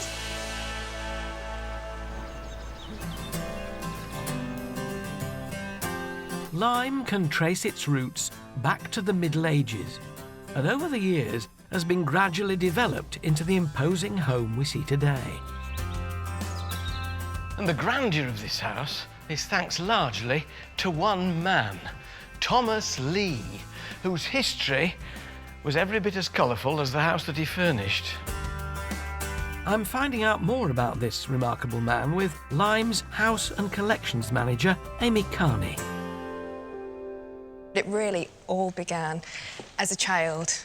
So that's him there? This is Thomas, yes. Just before he turned 5. This may just be gossip, correct me if I'm wrong, but I hear that he was one of 7 illegitimate children. His father had 7 children by 7 different women, none of whom he was married to. True? That's very true. And 5 of them were born in the last year of his life. He was a busy boy. He was a very busy boy. At the age of 42, philandering Colonel Thomas Peter Lee suddenly realised there was no legitimate heir to Lyme. So he took his first child, John Glaive, who was born to a lowly maid, and rebaptised him Thomas Lee, creating an instant successor. Within a few years, the colonel died, and Thomas Jr. inherited Lyme. As well as being a womaniser, his father wasn't really interested in the estate, so the estate had been neglected for some time before Thomas came to be the owner, and he transformed it into what we see today. At 21, Thomas took full control of the estate, and the rejuvenation of Lyme began. Every room is just packed with treasures. So Thomas clearly did his bit well, didn't he, once he'd come of age? He did, yes. He came into a great fortune, which meant that he was able to commission an architect to make great changes to the house. But Thomas, of course, illegitimate, he wanted to show how long his family had been around for, so he maintained the house looking as old as he possibly could, which is why this room still has an Elizabethan feel to it. So it wasn't just sort of personal aggrandisement then. He saw this as a responsibility, a kind of stewardship. Definitely. Definitely responsible for future generations, but also so proud of what previous generations had done as well. So it was like that coming together, really. Thomas filled this place with fine art and antiquities from around the world. And they all need carefully looking after. Jane! Hi! Standing in this astonishing collection of... Yes, it is. Oh, it's enough to make an horologist dribble. I'm going to be helping Jane Edge to wind this estate's precious clock collection. The clock winder's apprentice. Let's go. Ready, able, willing and rubber-gloved. The Trust has around 2,500 ticking and chiming clocks in its collection. You don't hang around, Jane, do you? No, I don't.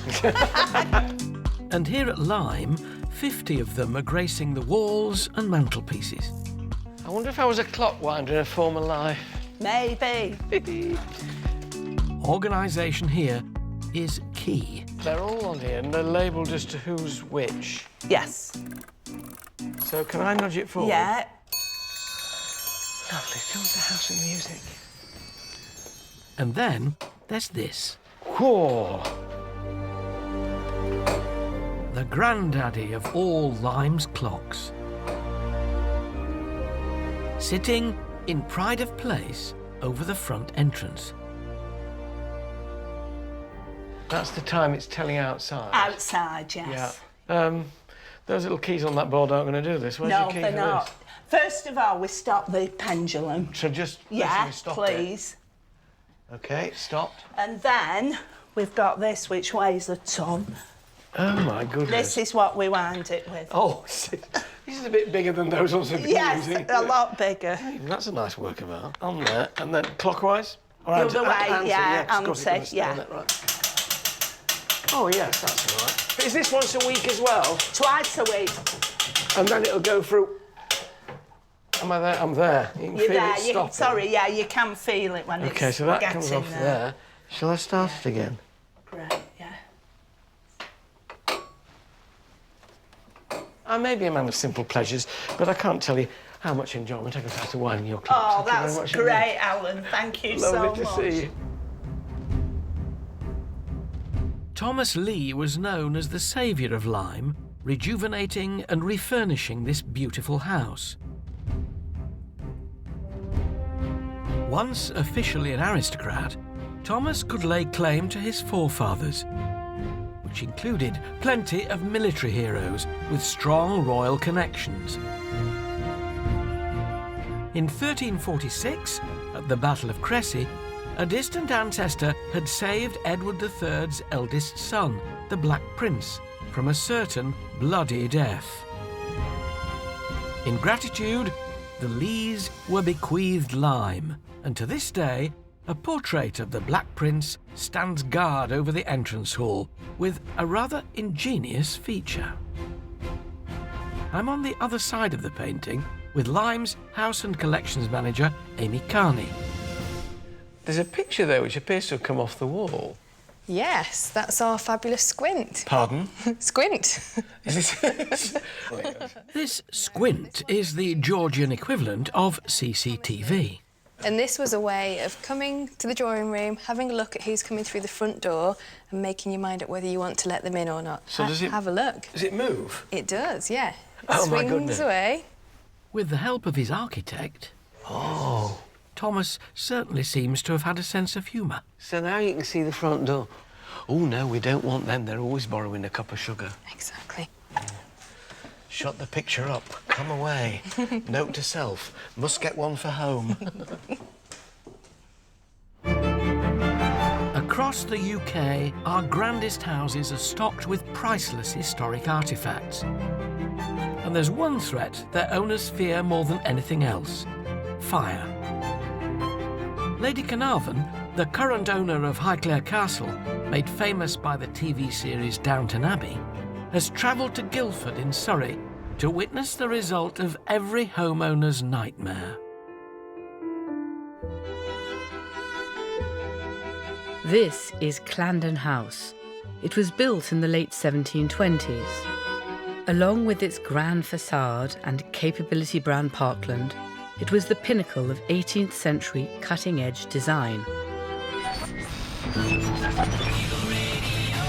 Fire has broken out in Surrey this evening, this time at Clandon Park House.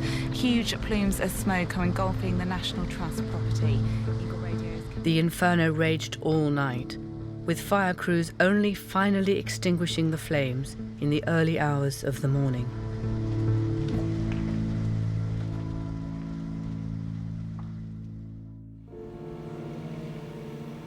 The fire at Clandon Park House is out. All floors and ceilings have been destroyed. It's not yet clear how many artefacts have been saved. For many, the building holds a huge number of memories. Hannah Jones got married there last year.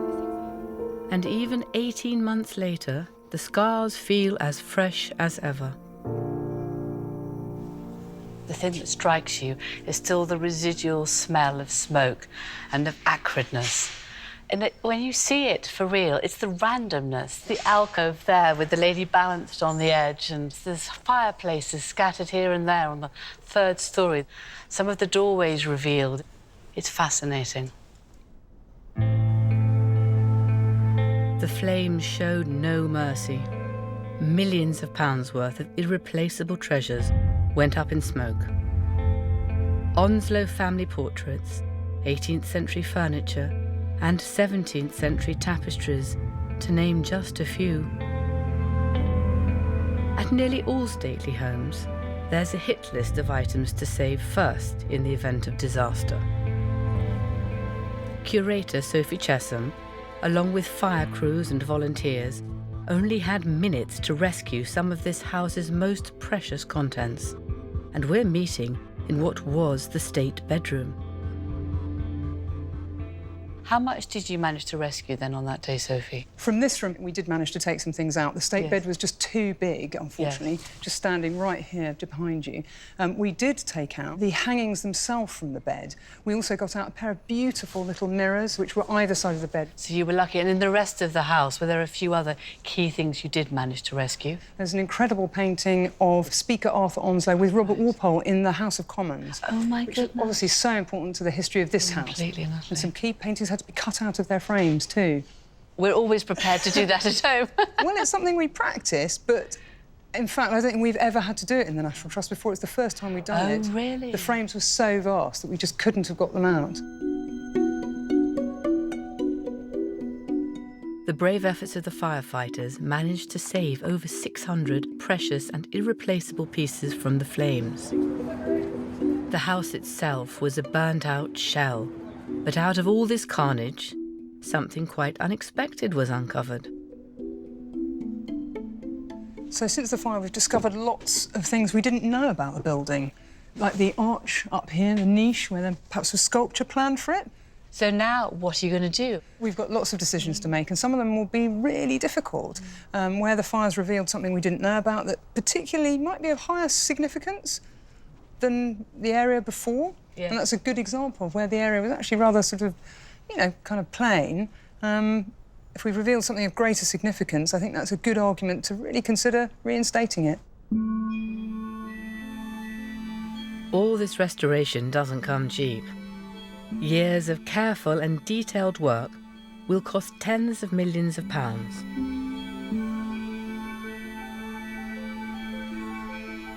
The Trust is planning to restore the entire ground floor, where the most significant rooms were located.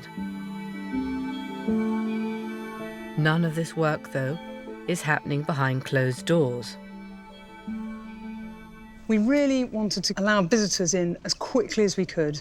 So our structural engineers built this safe but rugged walkway for people to come in so they can really experience the house. We want people to feel that they have followed us on the journey. They've seen the project evolve, they've shared our challenges and our solutions, hopefully, and they can really take part.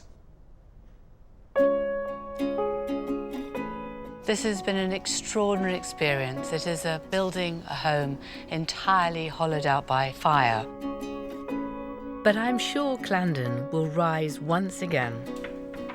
The detailed and careful restoration work here will honour this great house's past, and it will build a new legacy for its future. Here's to the next 400 years.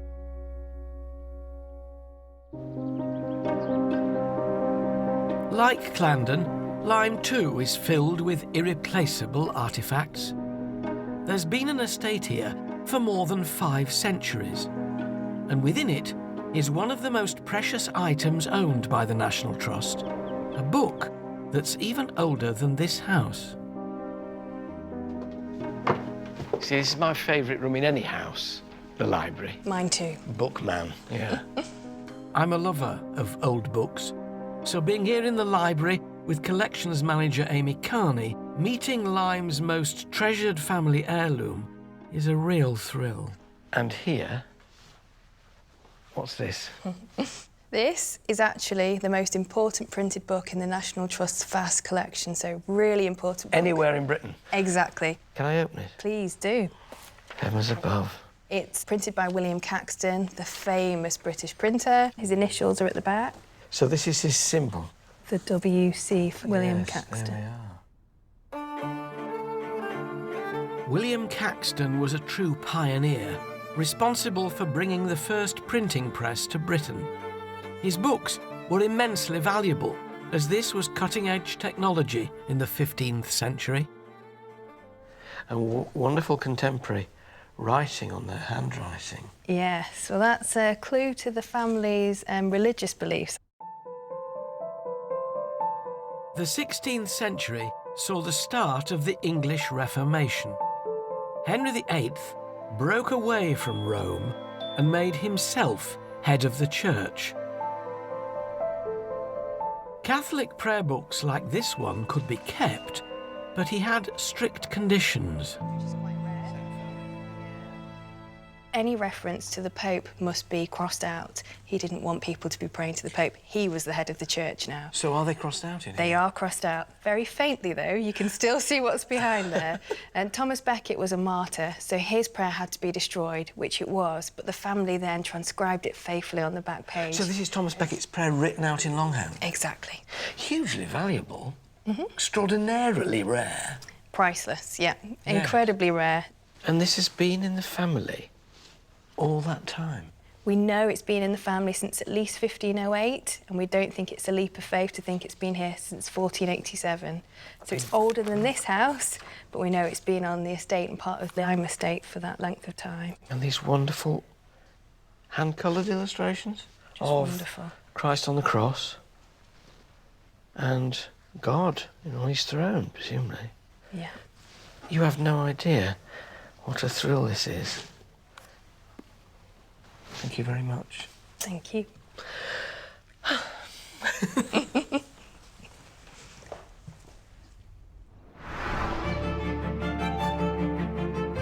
William Caxton was undeniably a 15th century trailblazer. And as John Culshaw heads to Woolsthorpe Manor in Lincolnshire, he discovers another man's pioneering work that was to shape our modern lives. Here grows one of the most famous trees that's ever existed.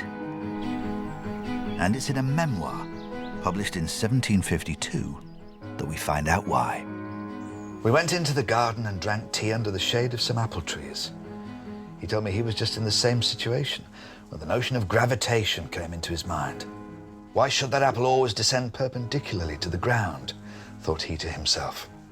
Why should it not go sideways or upwards, but constantly to the Earth's centre?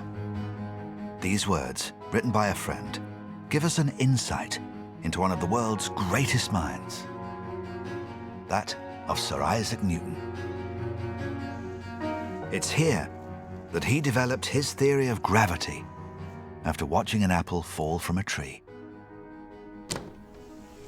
This is Woolsthorpe Manor, home of Sir Isaac Newton, and he was born here on Christmas Day in the year 1642. And over there is the tree, Isaac Newton's apple tree, and we can consider that the spark of our knowledge of the clockwork of the universe hangs upon it like the star on top of a Christmas tree. Legend has it that in 1666, a young Isaac Newton saw an apple fall to the ground from this very tree, inspiring him to develop his theory of gravity. But it doesn't take a mathematical genius to work out that for the story to be true, this tree would have to be over 3.5 centuries old. I'm meeting biologist Stephen Shepherd to get to the core of what has become one of science's most contentious stories. So can this really be the tree? This is an event that happened over 350 years ago. In the winter of 1815, 1816, there's a great storm and the tree blows down. Much of it's cut away, but the fallen trunk is left lying where it is. By leaving the trunk on the ground, it managed to re-root itself and grow again. There's a very important sketch done which shows the tree relative to the manor house in exactly the position that the tree is today. Another reason why I think it's the tree, the way it's grown back in that sturdy, strong S shape, much less likely to blow down again. That's the tree of a genius, adapting itself. It's the tree to me, the tree of gravity. But really, this isn't a story about a tree. It's about one of the most significant scientific formulas ever written. 6 letters, 3 numbers, and the key to a universe of understanding. Because without it, we might never have begun our journey into space. And more importantly, I might never have discovered my love of astronomy. Today, using cuttings from this humble tree in Lincolnshire, some of the world's most prominent academic institutes have grown their own clones, looking to inspire the young minds of tomorrow. So you see, there's no way that I could leave without taking my own inspirational souvenir. Go for any of those easy ones up there.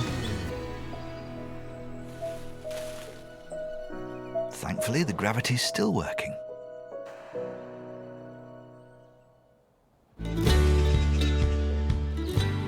This is the glorious Lyme estate in Cheshire. Hanging pride of place in the entrance hall at Lyme is this rare tapestry.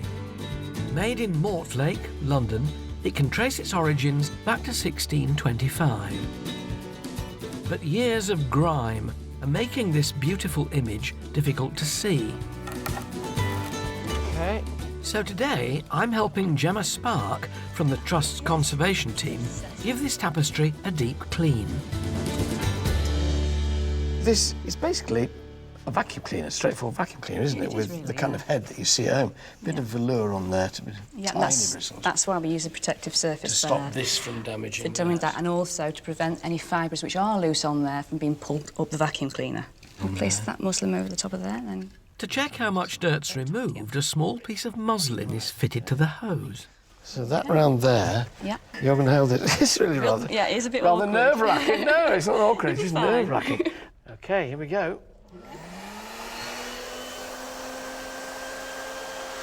That's perfect. Just straight down like that? Yeah. Just a nice, gentle speed. It would cost a staggering £26,000 a square metre to recreate this intricate tapestry today. It's like a clinical operation, isn't it, really? I can see now why you use this gauze. So just the filth comes through, but the tapestry, if anything's a bit loose, stays behind that gauze, so it doesn't remove it. Right, that's the whole thing. So do we turn off now, then? Yep. Are you ready? Yep. Yes, look at that. Absolutely filthy. Now then, when we... Whoa! Right. And that has all come off on that one pass. That's a lot of muck, isn't it? Yeah, it's certainly ready for its clean. How long will it take you to do it? It can take up to about 3 days, and that's what you could start to do now if you'd like to. Right. OK. I'll stick my end on again, then. 3 days, you reckon? Yep. I may be gone some time.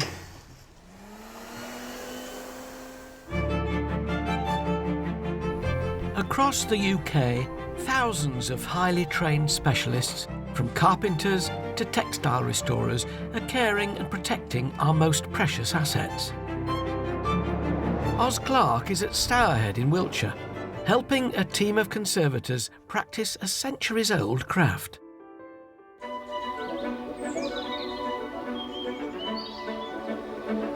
After the gardens at Stourhead were planted in the 18th century, they were described as a living work of art.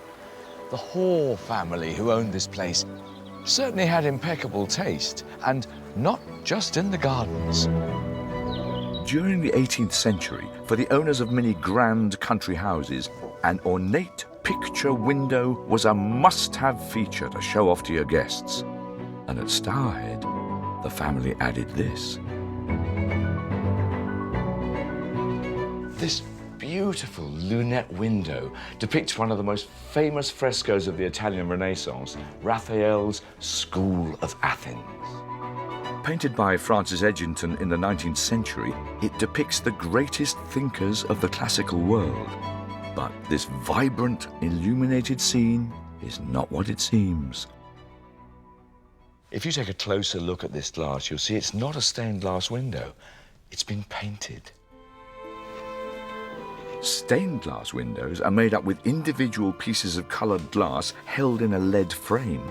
But this lunette has had the paint applied directly onto the glass.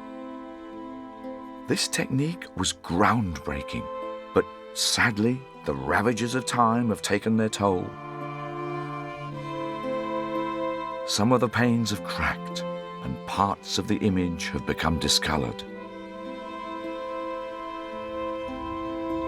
Steve Clare is a painted glass conservation expert, and it's his job to repair the spoiled paint. You've got here typical glass paint. Back at Steve's workshop, the process of finding the perfect colour match begins. OK, so you mix it into a paste. Tell me what those two colourings were made up of. Well, it's just mixtures of different metallic oxides. You know, cobalt for blue and copper for different reds and iron for pinks. But there's a snag. No one knows the exact paint recipes Edgington used to create the myriad of colours in his masterpiece. So now we're going to mould this. So, using a panel from the lunette window as a reference, Steve mixes different pigments with oil until he finds that perfect match. See if I take some of this now on a brush and apply it onto the glass. Yeah. If you've got a different texture on the back. And the secret behind the wonderful look of Edgington's panels was achieved by painting both sides of the pane. I can see it taking life. Yeah. Because it's more like human skin or something. Yeah, and that's what was really clever about this technique that Edgington developed. Do you want to have a go at this? Yes, please. Just paint it on adjacent to there. Yeah, that's good. Bit more of it. And then if we can get the sponge, you've got a flat edge on the sponge, obviously, so you can work it up to the edge. That's it. Yeah. That's excellent. Similar to the technique used in glazing pottery, the panel is fired in a kiln. The heating fuses the paint onto the glass, but this process changes the original colour. We'll have a look what the results are like. So Steve won't know if it's a match until the firing is complete. Let's put the original piece in next to it and see how it compares. Yeah. So that's much closer to the brown than it used to be. We've lost a lot of blue, though. Yeah, the blue's fired away, but obviously this is a first draft, and we'll do a few more tests, and we'll get there.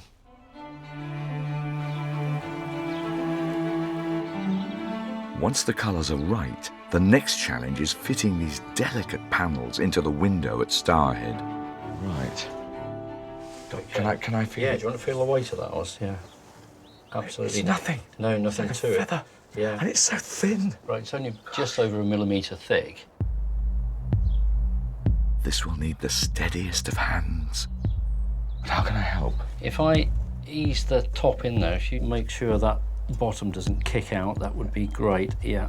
It's so delicate. I feel the merest tremor in your hand and it's going to crack. Yeah. With the last pane eased into position, the restoration of this masterpiece is complete. After all that delicate work, it's amazing to see the glass looking so strong, so bold. And it's been there for over 200 years. And after the conservation work by Steve and his team, it'll be good for 200 more.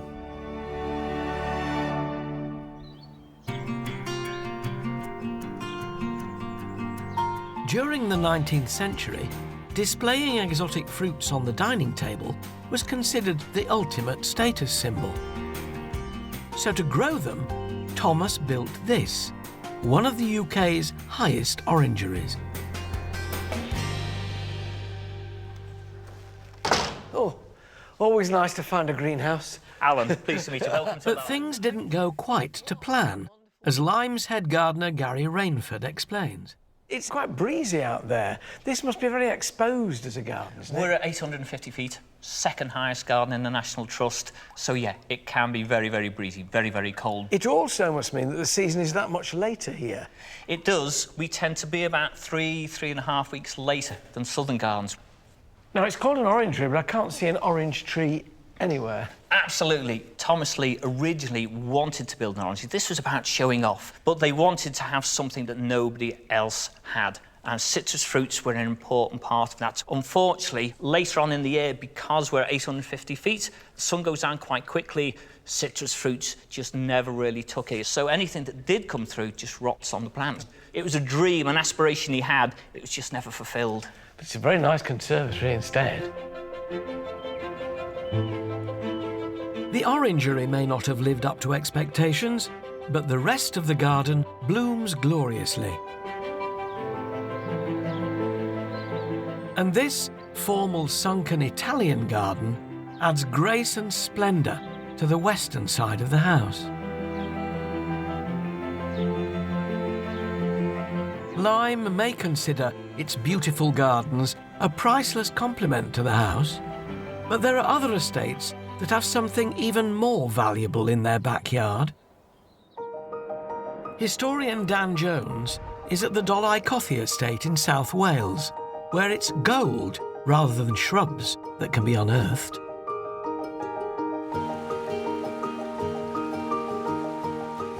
This beautiful, rain-drenched location is home to one of the most prized natural resources in the world, Welsh gold.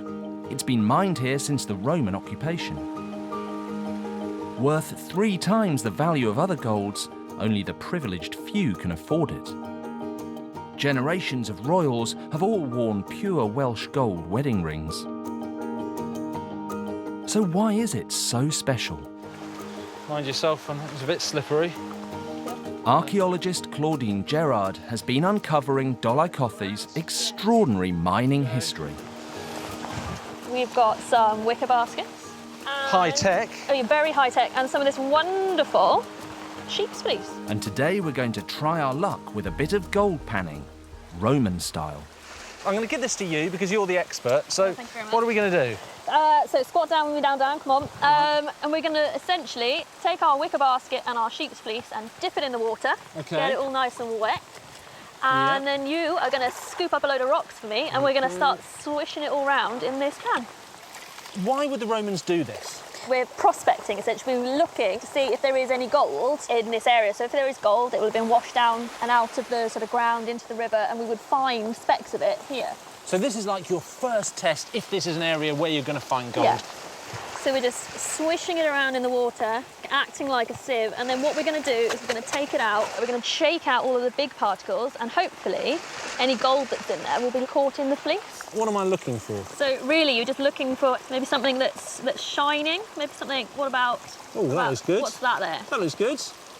And that is actually, you wash it out, quite a big chunk of gold. I think it's gold. Well, Dan, sadly, I don't think it is gold. I think that's fool's gold. And what does that make me? Fool's gold glistens like the real stuff, but is actually no more than a type of iron and is practically worthless. But it often forms in the same place as gold. So finding it here is a good sign. And so it could be that that would be an indication that this is the place to dig your mine to get the real stuff out of the ground. Yeah, absolutely. OK, so there's reason for hope. Yes, definitely. That's all I need. Thank you very much. Wow, I feel kind of lucky. With fool's gold in the area, the Romans went on the hunt for the genuine article. In 74 AD, they began digging this, the Dolaucothi mine. Hundreds of metres of tunnels cut back into the shale. Today, this mine gives us a glimpse of Roman gold mining methods. Emir Thomas has been researching the mines and is my guide as we head deep underground. The square-cut tunnel we have here, very similar to what's seen elsewhere in the Roman Empire in Spain and Rome. So this shape tells us that we're in a Roman mine? Yeah, there's parallels here to other Roman workings. What techniques were the Romans using when they were here? The mine is clearly hand-driven because sometimes we can see pick markings. I can see some just here. These lines going straight across. So what were they using to make marks like this? They were using a Roman guard, a short pick end and a hammer end were used. The pick end was put into the rock like that, and somebody would come along with their guard and hit the other end with a hammer. So they were using picks to chisel out bits of the rock and presumably cart it away down these tunnels. Exactly. How were they getting it out of the tunnels? Well, that's the mystery, but there's lots of suggestions. Might have been using sleds, might have been pushing something across, but we got no markings across the floor that suggest that something was dragged along. Finding gold here is not that easy. Millions of years ago, movement of the Earth's tectonic plates caused superheated water to rise from the deep. As it cooled, it crystallized to form quartz, and locked inside was this precious metal. And incredibly, the Romans knew it. So this is the stuff that they were looking for? Yeah, this is quartz. It's that white crystallized mineral there. The gold is inside the quartz. So first you have to get the quartz out and then you retrieve the gold? Very small pieces inside. It's literally gold dust. So, as you said, we need to remove it, crush it, and find the gold inside. It's incredibly labour-intensive. As we move deeper into the mine, it opens out into a huge chasm. How much gold do you think they would have taken out of a room like this? There's no way of telling for sure. There's no documented evidence, unfortunately. Dolaucothi was mined on and off for more than 2,000 years. Its glory days were in the last half of the 19th century, when it was part of the Welsh gold rush. But by the outbreak of the Second World War, it had become unprofitable to mine here, and the tunnels finally fell silent. The Trust took over the mines in 1941. Visiting Dollar Coffee Mine, it's clear why the Trust wants to protect it. It holds a wealth of fascinating questions, and the longer it's preserved, the better chance we have of finding the answers.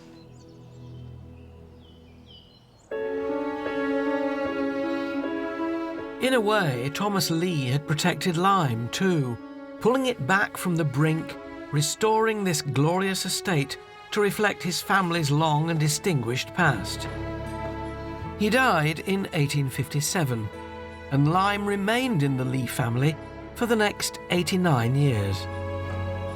But falling income from business interests meant 550 years of Lee tenure came to an end in 1946, with the National Trust taking over the running of the estate.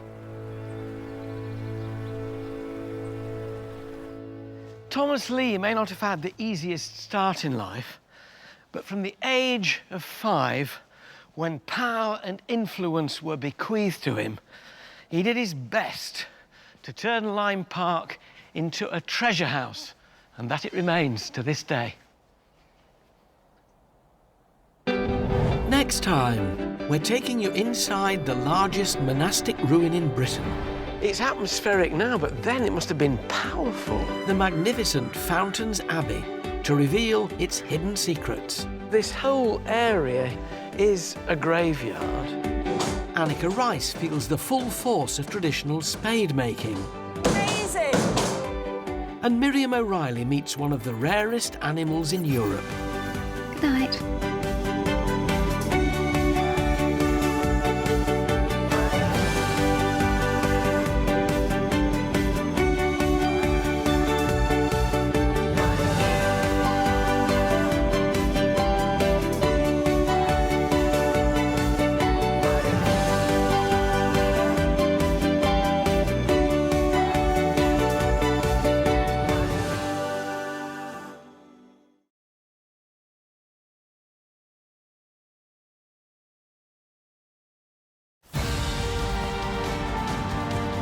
From magnificent country houses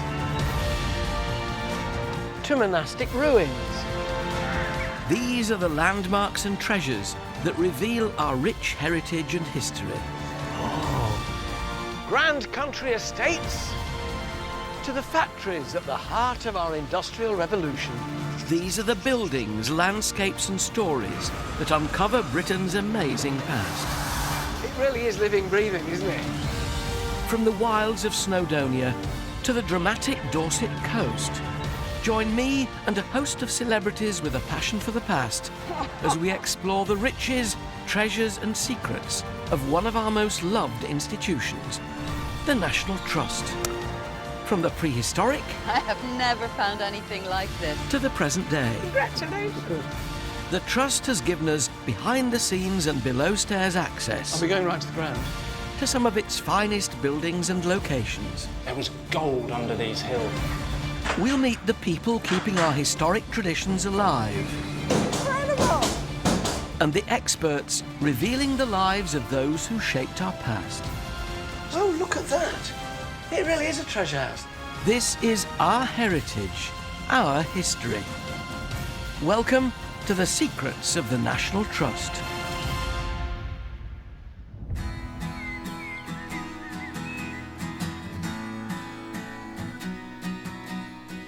Today, I'm taking you inside one of the Trust's grandest properties, Attingham Hall in Shropshire. But behind this elegant facade lies a story of excess, neglect and financial ruin. Forget those fictional period TV dramas. The history of this place has all the intrigue you'll need. How about some beetroot? That'll do.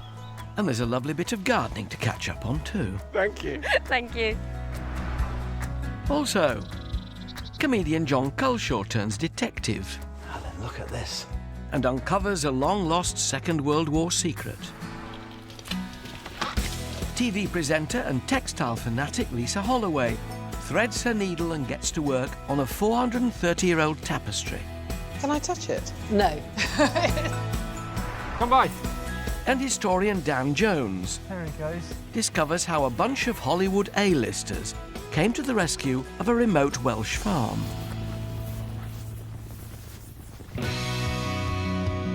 This is the impressive Attingham Hall. For over 230 years, it was home to one family. This house was built by Knole Hill, the first Lord Berwick. A wealthy politician, he'd become the talk of high society by marrying for love, against his family's wishes. And this cavalier trait was set to pass to the next generation. The story of Attingham gets even more interesting when his son, Thomas, the second Lord Berwick, inherited the family fortune. He was a 19-year-old university student, and he did what all teenagers would do on being handed a fortune. He went shopping on a grand scale. His spending knew no bounds. 3,000 bottles of fine wine stocked his cellar. Hundreds of paintings, sculptures, statues and rare Italian vases filled the grand rooms of Attingham. Goodness me. Who were they expecting for dinner? Over the next 20 years, it was spend, spend, spend without giving the costs a second thought. He also spent a great deal of money on courtesans. This wasn't uncommon for men of his class, but what was unusual and caused something of a scandal was that the second Lord Berwick actually married one. On a trip to London, the now 41-year-old Thomas met and fell in love with 17-year-old Sophia Dubuchet. After a whirlwind romance, they were married in 1812. But married life wasn't to have a settling influence on the wild spending. In fact, for Thomas and his new bride, parting with the family fortune seems to have become even easier. Over the coming years, the couple set about remodelling and refurnishing their home, as the National Trust's Sir Ray Jones is showing me. Oh, this is delicate. Yes, this is the boudoir. I've never seen so many doors in such a relatively small room. This was Lady Berwick's inner sanctum, a room she probably used to entertain her female friends. But you can imagine children coming in here being turned around and told to find their way out, and they wouldn't unless the door were open. It's so beautiful. Lovely. Oh, really red and opulent, this. From the boudoir, the feminine space continues. And then, now, this is a monster. So this, obviously, the drawing room, yeah. The ladies would have withdrawn here after the evening meal in the dining room. So it's really the withdrawing room? Yeah. This drawing room shrieks wealth from every nook and cranny. But the Berwick's extravagant spending didn't stop there. So these are the bills? So they went to the opera, so we have a bill for the opera box. They thought nothing of spending outrageous amounts on lavish entertainment. And the list goes on. She also had lots of exotic birds, blue macaw, red macaw. She bought birds. Oh, yes, dear. You go and buy a few birds. And this is the bill for her harp, her music stand and stool. But this house has an architectural surprise. It's a home of two halves, one side decorated female, the other distinctly male. As we cross the main hallway, things change dramatically. Oh, my goodness! This is a dining room and a half. It was the custom in Georgian high society for Thomas to remain in the dining room after dinner with his male friends, probably quaffing port and smoking cigars, something that was never done in the presence of women. So this is the masculine bit, deep red. Deep red, very strong, bold colours. We've got some fantastic plasterwork up here, so you get a real contrast between the white, the dark red, and also the gold, which in the evening would have really come into its own. It's pretty much coming into its own on the table now. This is opulence. This is wealth, isn't it?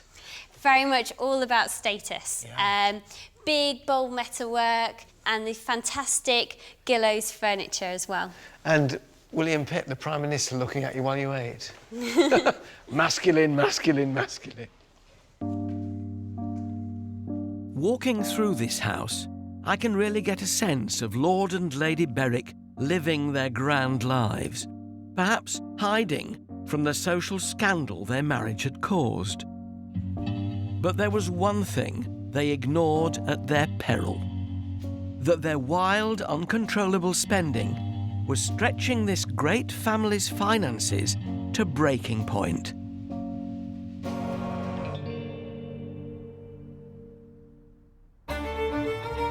Along with his teenage bride Sophia, this high-living lord knew no bounds when it came to spending cash. So this is the library.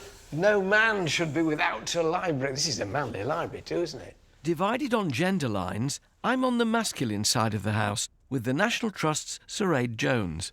Wonderful bookcases. So, does this imply a man of letters? Was Lord Berwick a man who liked reading? Well, he certainly bought a lot of books, and he had several library spaces. Do I gather that's a diplomatic no, not really, they just look good on the shelves with their gilded bindings? Well, it is one of the things we've been trying to work out. With very much the feel of a gentleman's club, Thomas's library would be a place for him to relax and catch up with the news of the day, away from the gaze of Sophia. The style and decor of the rooms at Attingham Hall give us clues as to how Thomas and Sophia lived their daily lives. But not all of the Trust's country piles give up their past so easily. Comedian John Culshaw is at Hughenden Manor in Buckinghamshire, a house that's kept an extraordinary wartime secret for over 60 years. I've had a fascination with military and political history since I was a lad. So to get the chance to get below stairs and explore the hidden history of this beautiful former home of the Prime Minister, Benjamin Disraeli, is a dream come true. For the last 80 years, it's been maintained as a monument to the Disraeli family. Until a curious incident happened that could have been lifted straight from the pages of a spy novel. As recently as 2004, a conversation was overheard that would change our understanding of the history of Hughenden forever. The National Trust's Fritha Irwin reveals the story behind that fateful conversation. The conversation was overheard by one of my colleagues, one of the room stewards, and what she actually heard was a gentleman called Victor Gregory, who was visiting the manor with his grandson. She overheard Victor make a comment to his grandson, and that comment was, "That's where my desk was during the war." While the Trust had known that Hughenden had been used by the RAF, the exact details had always been shrouded in mystery. So the Trust spoke to Victor and said, "Please, will you tell us your story?" And he said, "Well, I'm subject to the Official Secrets Act, I'm not able to." And so at that point, the Trust then approached the Ministry of Defence, who eventually gave Victor permission to talk to us. At just 19 years old, whilst working at a printing company, Victor had been recruited into a top-secret team of cartographers based at Hughenden. Their secret mission, mapping Europe. Victor explained that in 1941, RAF bombers had been targeting key locations in German territory. But decades-old maps meant that many of the bombs landed up to 5 miles off target. Using the very latest in aerial photography, the RAF undertook the largest mapping operation in British history. And that's where Hughenden came in. Like a great many of the country estates, it had been pressed into military action, but not as a barracks or a school or a hospital, given the code name Operation Hillside. Here, is where some of those vital maps were made.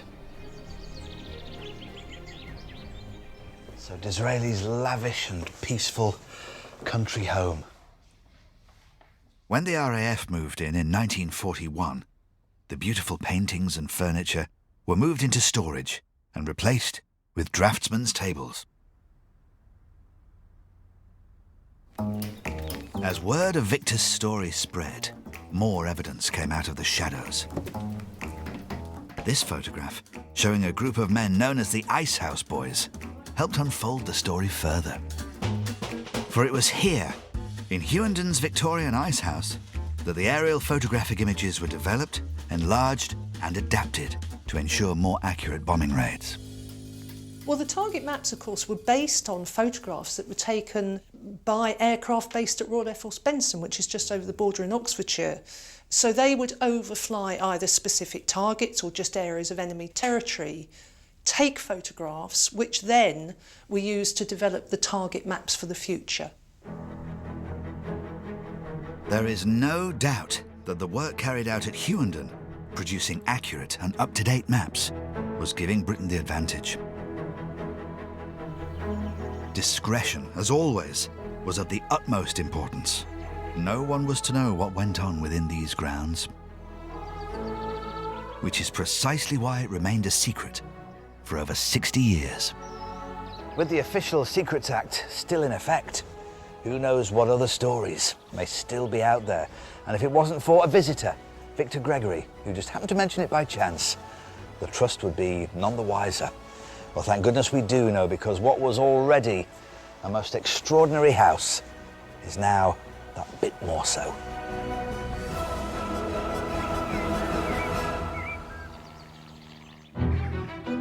Exploring the stories and preserving our past is vital if we're to protect our heritage for future generations.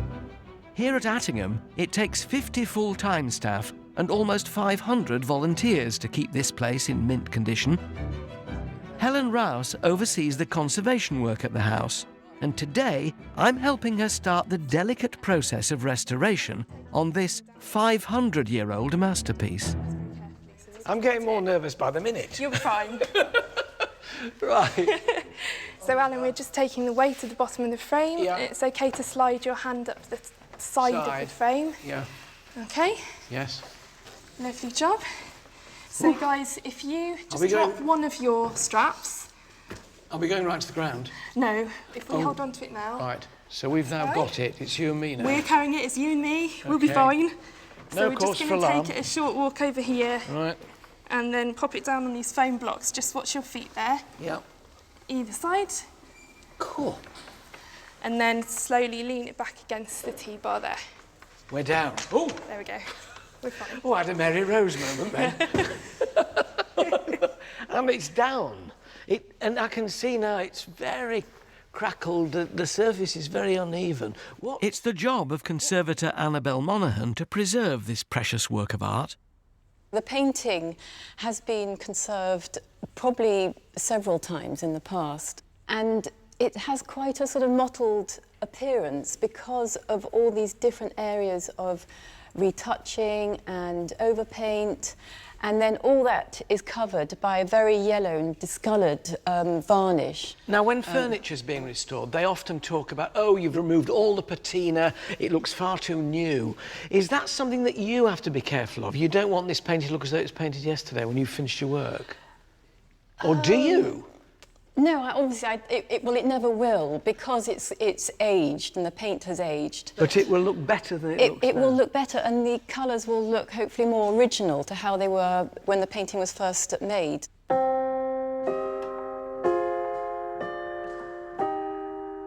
Well, alas, I won't be here to help you rehang it. But I look forward one day to coming back and seeing Christ and the woman at Samaria looking a little brighter than they look now. Yes, well, they will look brighter, hopefully. Restoration is one of the Trust's key roles, including looking after over 65,000 priceless fabrics across all its properties. TV presenter and textile fanatic Lisa Holloway is heading to Alton in Norfolk, where a 430-year-old tapestry is in need of some TLC. I've always been fascinated by textiles and fabrics, and I'm on my way to the Trust's world-renowned Textile Conservation Studio. If it needs restoring, this specialist facility is where it comes. From James II's state bed to Elizabeth II's embroidered coronation panels, it's the job of 8 of the planet's best conservators to bring them back to their former glory. And lucky me, as I'm going to be working with them. Hello, Mariah. Hi, Lisa. Nice to meet you. This exquisite tapestry is just one of 13 from the Long Gallery at Hardwick Hall in Derbyshire. It's in for a full 2-year restoration under the watchful eye of head conservator Mariah Jordan. Come and have a look at this tapestry. You can see that there are areas of weakness here. Yes, I can see the little holes. And here, particularly badly, Yeah. where we've lost the wool and the silk. In order to help it, it goes onto a linen backing, which then gives it a sort of second skin. Makes it stronger. Exactly. And all our stitching is then done through that linen. When it was first commissioned, this near 28-foot wide tapestry would have been a riot of colour, an ultimate expression of wealth and power. And would one weaver have done a bit and then another bit, or did they have different weavers to do different bits? There were a variety of weavers, and obviously when you started off, you were rather given a nice bit of sky to do, which was... The boring bit. Yes, which nevertheless does have shading in it, as you can see. Yeah. But when it comes to these beautiful heads, that is really skilled to get exactly the right amount of shading, to give the curls, to do the outline of his ear, to do his eye and his beard. His beard's it's gorgeous, absolutely isn't it? fabulous. Yeah. That's a master weaver. Yeah. Can I touch it? No. Damn. Sadly, over the course of some 430 years, exposure to dirt and sunlight has all but drained it of its colour and detail. And while it's not possible to fully restore those colours, by adding a new outline known as a weft thread, I'll be helping Senior Conservator Rachel Langley to enhance those faded images. So that's the undyed wool? That's the undyed wool. OK. Yeah. I've got little ties on it so it doesn't get knotted up. This is the bit that's been done previously. Oh, OK. So that's a bit that's ready to use. Isn't that lovely? It's like a big plait, isn't it? Yeah. A staggering 1.5 miles of perfectly dyed thread is needed to repair the tapestry. So can I put the dye in? You can put the dye in, yes. This batch will make around 450 yards. And at 65 degrees, the thread is given 2 hours before being rinsed and dried. Do you ever get worried because you're working on something that's so priceless? I mean, it's beyond cost, isn't it? Before you do anything irreversible, we definitely test. But I think to a certain extent, that is a bit that you do have to block out, because otherwise you terrify yourself and you wouldn't be able to touch it. Well, I know you're recruiting at the moment, so I think I'm going to apply for a job. Finally, the dyed thread is carefully stitched into the tapestry, following the outline of the figures and landscape, helping them to stand out. Coming here today, I was already fascinated by textiles and colour and pattern, but having seen the work they do here, it's absolutely changed everything. I am so excited by it all because you can always feel the people that made it. And to think that all this work goes on, you know, here in Norfolk, and nobody even knows about it.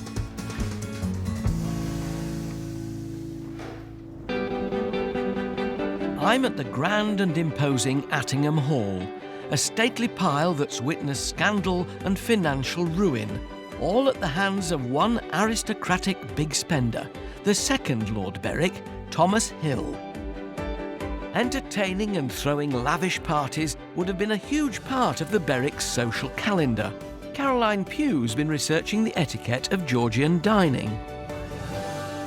Caroline, I don't recall seeing a more spectacular dining table than this. I'm a bit surprised by the fact there's a cloth on it rather than shiny, polished mahogany. Oh, right. Well, this is out to impress, so you should be impressed.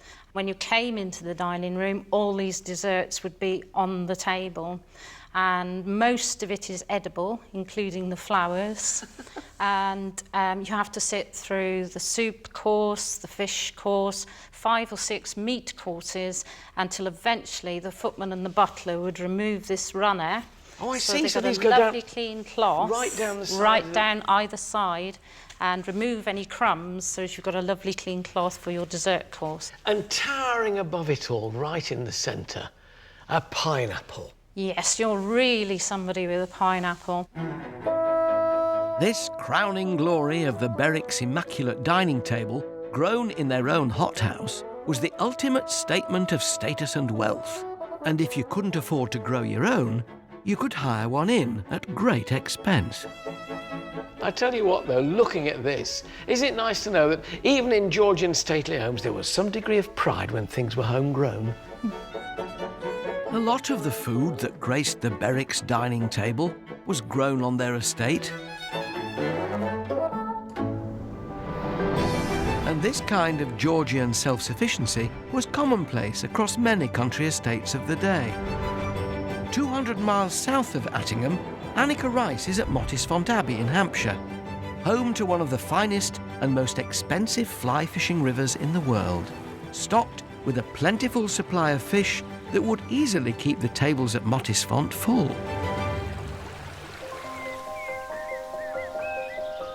You'd be hard-pushed not to be impressed by this gloriously romantic-looking house. But just a short stroll across the beautifully manicured lawns brings you to the crystal-clear waters of the River Test. Everyone from American presidents to rock stars have paid up to £500 a day to fish this river. Neil. And I've come to meet Neil Swift, the National Trust's only river keeper, to find out why this stretch of water is so special. Chalk streams are a very rare global resource. So there's only about 200 chalk streams in the world, and 160 of those are in the UK. So it's a very important resource for us here. The Test's waters are naturally filtered through chalk at its source in Hampshire, giving this river its almost glass-like quality.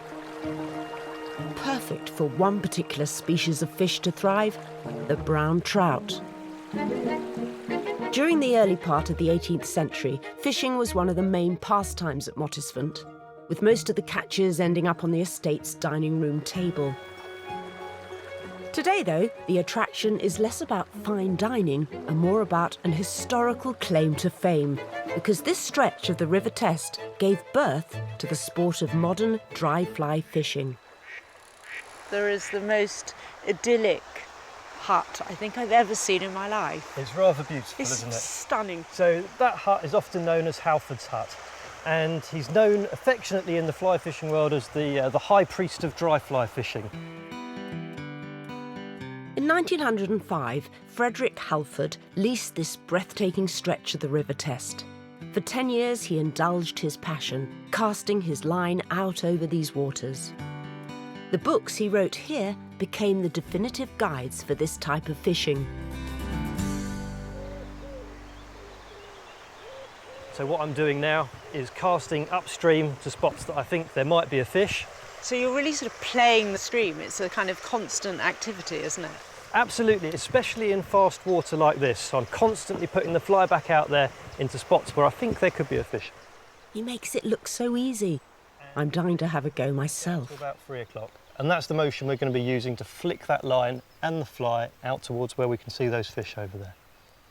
It can cost a small fortune to fish on this river, so this is a real treat. Oh, we're in the tree. Oh, that's so disappointing.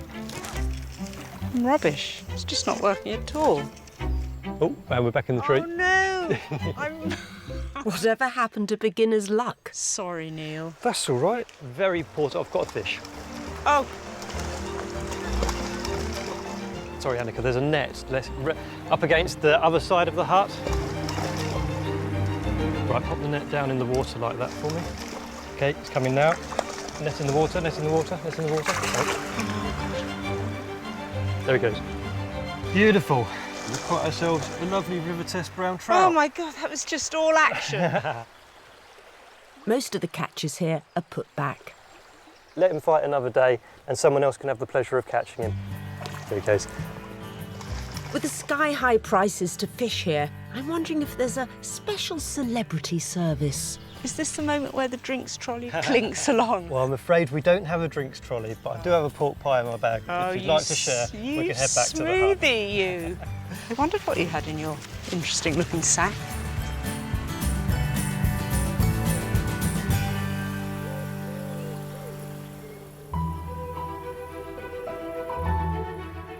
If you're one of the millions that visit a National Trust site each year, you may not be aware of the huge amount of behind-the-scenes work that keeps the great houses of Britain shipshape.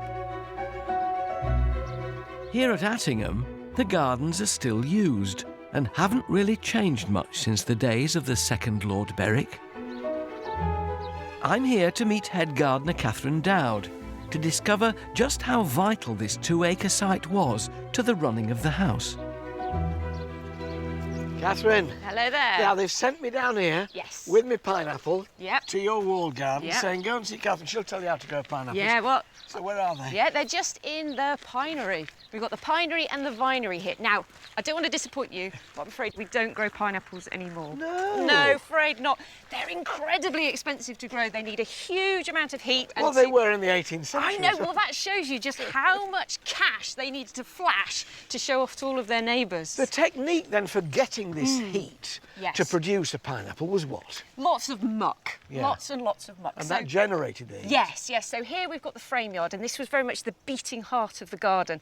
So there'd be big piles of manure piled into this pinery, along with pipework as well. So this was a later addition. We've got the chimney for the Robin Hood boiler. So they would have powered as much heat as possible into here to get their pineapples going. Well, OK, head gardener, do your tricks. Give me some produce to take up to the kitchens, because I'm going there next.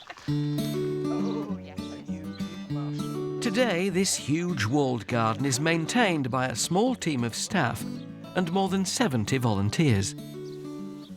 You've got pumpkins, you've got ruby chard, wonderful crop of celeriac. What should I take them up? How about some beetroot? That'll do. Yeah, we've got some lovely beetroot down here. Right. It's all organic. So I'll pretend when I take these back that I grow them all myself. Yeah. There's something hugely satisfying, you know. Obviously, the Berwicks found that way with all the homegrown stuff that was on the table. Yes, yes. Although I don't think they'd have got their hands dirty like you are. No, well, you and I know our place, don't we? Let's just hope they appreciate our work in the Yes, kitchen well done. now. You've done a good job of growing them. Well done, Catherine. Well done, you. Thank you. Thank you. Attingham is still very much a working estate, and the 400,000 plus visitors a year has served a real slice of authentic Georgian life. Clutching my fresh beetroot, I head below stairs to meet Attingham's very own cooks, looking every bit the part in their period costumes. Shirley. Hello. Hello. I won't shake your hand. I've been pulling beetroot when you're cooking. There you are. I brought you something in the Yes. kitchen garden. I didn't realise you were going to be in costume. This is wonderful. Well, yes, we do always do it in costume. So it really does take you back, and this is what you would have been doing. yes, we're representing the period from about 1820. So this is Regency food. It is Regency food. What have we got? We've got quails and peas. We have apple snow, apple and potato pie. And this glorious one in the This middle. one, yes, this is venison. That's very special. Hence the deer Yes, on the top. of course. Can I help you with anything? Yes. Life in the Berwick's kitchen was tough. Push it through the tummy. One particularly mundane task was tammying or straining food. In this case, I'm having a go at preparing vegetable soup. It was quite tedious, a lot of kitchen Oh, work. it was. Can you imagine pushing meat through this? Oh, crumbs. Some interestingly flavoured ice cream desserts would also have graced the Berwick's dining table. So what goes in here? We make a custard, which can be flavoured with all sorts of things. Ooh, was that very old? No. It's a bit cheesy. It is cheesy. I was expecting ice cream. It is, it's parmesan ice cream. Parmesan ice cream? Good Lord, I thought it was only Heston Blumenthal who did that. No, they were doing it in Georgian time. It's a recipe from 1817. Do I pour this in there? There's into ice there. all the way around. It's ice and salt round there. That was such a shock. That served me right. I thought I shouldn't have done that, should I? Right, OK. That's it. So that goes in there. Mm-hmm. And you pop the lid on. Oh. And then another tedious job. What? You just have to keep twisting this now. You're joking. So, can I taste the finished thing? Does it... It's not gone off, it's not set. No, it'll take quite a long time in here because we've got the firelight, so it actually would have been made in the dairy, so... Oh, would it? May I? Thank you very much. I hope it tastes better now than it tasted when I stuck my finger in. It's completely different when it's frozen. Yes, it's so much nicer, isn't it? Oh, it's delicious. Oh, I'm dribbling. You wait until I see Mary Berry again, I'll give her my recipe. Thomas and Sophia Hill were living the dream. By the early 1800s, the estate had grown to 8,000 acres. Beautiful. Sumptuous rooms were stacked with fine art. A walled garden grew prestigious pineapples, but Lord and Lady Berwick's extravagant spending had drained the finances, and Attingham Hall was effectively bankrupt. In 1827, the fairy tale came to an end. The Trust's Sir Aid Jones explains the Berwick's drastic solution. There's a huge sale of the house contents. It lasted for 16 days. That must have been a bit embarrassing. So this is the sale catalogue, so it's listing all of the books, paintings, sculptures that were up for sale. So did he do well out of the sale? I mean, did he make money on his purchases? No, a lot of things didn't sell, and then things that did sell was certainly in no relation to how much the Berwick had paid for them initially, so not great. Was he here when the sale was going on? It must have been awful if he was standing in a corner seeing all his stuff knocked down at cut rates. He'd gone to Italy, and his two younger brothers, William and Richard, were trying to buy back key items such as family paintings or other key items in the collection. So while Thomas is over in Italy staying out the way, his brothers are here saying, no, don't let that go, bring that back in here. Yeah. And that. Yeah. God, it must have created quite a family feud, I should think. It did, yeah. Letters in the archives show quite a lot of strain on family relationships at the time. Sadly, the brothers' combined wealth was not enough to pay off Thomas's debts. As a result, the family's financial woes were to continue for generations to come. Money can be at the heart of many issues that the Trust has to deal with, and not just with the properties it manages, but also with the land. Historian Dan Jones is in North Wales, where the Trust received financial help from an unlikely source. This is the Snowdonia National Park, 800 square miles of rugged, unspoilt landscape. If you shall come by now. Come by. There he goes. I've come to meet local farmers to find out how North Wales ended up at the heart of a battle between developers and Hollywood A-listers. Llyndy Farm has been farmland for centuries, but in 2011 it was put up for sale, and this picturesque location was suddenly under threat from local developers. The National Trust's farming mentor Arwyn Owen explains. So there was a moment when this wasn't going to be a farm, wasn't there? There were threats in terms of that lake. It would potentially could be ideal for water sports, for other activities, and there were suggestions that people could have bought it for those sorts of means. The locals were up in arms. They were about to lose their beautiful Llyndinas Lake and its stunning shoreline. Legend has it, this area was the battleground between a red and white dragon, with the victor becoming the symbol on the Welsh national flag.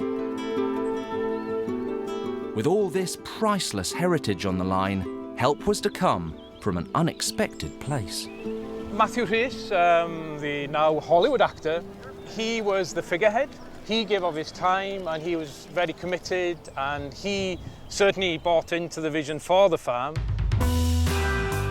Emmy-nominated actor Matthew Rhys has hit the big time in Tinseltown, but his heart still belongs to Wales. He launched a campaign to raise the £1 million needed for the trust to buy the farm. A vast majority of my family are farmers, so it's certainly a project that's close to my heart to preserve it for other generations. I think that's where its importance lies. He was soon joined by fellow Welsh actor Catherine Zeta-Jones, and public support swelled. In the end, 20,000 people dug deep into their pockets, and Lindy was saved. Incredible how, when you tapped into that public goodwill towards here, how they were prepared to actually support the effort and to give so generously towards it. So in a sense, the farm's been saved by the people for the people. Yes. But saving Lindy was more than just about preserving a slice of natural beauty. Over the past 5 years, it's been a training ground for the next generation of young farmers. Go stand there and they shouldn't just draw back by you. They don't seem to take any notice of me at all. Fresh out of agricultural college, 25-year-old James Evans has been given the chance to run Lindy for 1 year. It's hard to get on the farming ladder, and this gives you that vital experience which you need to go on and have a farm of your own. Today, I'm helping James tag his sheep. Just hold the in the middle. Just about there. Got him? Yeah. There's another tag for you, if you put that one in the right. This is probably one of the hardest places to farm, I believe, in the whole of the United Kingdom. I think if you could manage this for a year, I think you could manage anything. Thanks to the generosity of the local community, and with a little A-list help, young farmers will continue to work this land, and that's important. Because they're preserving this amazing scenery for future generations to enjoy.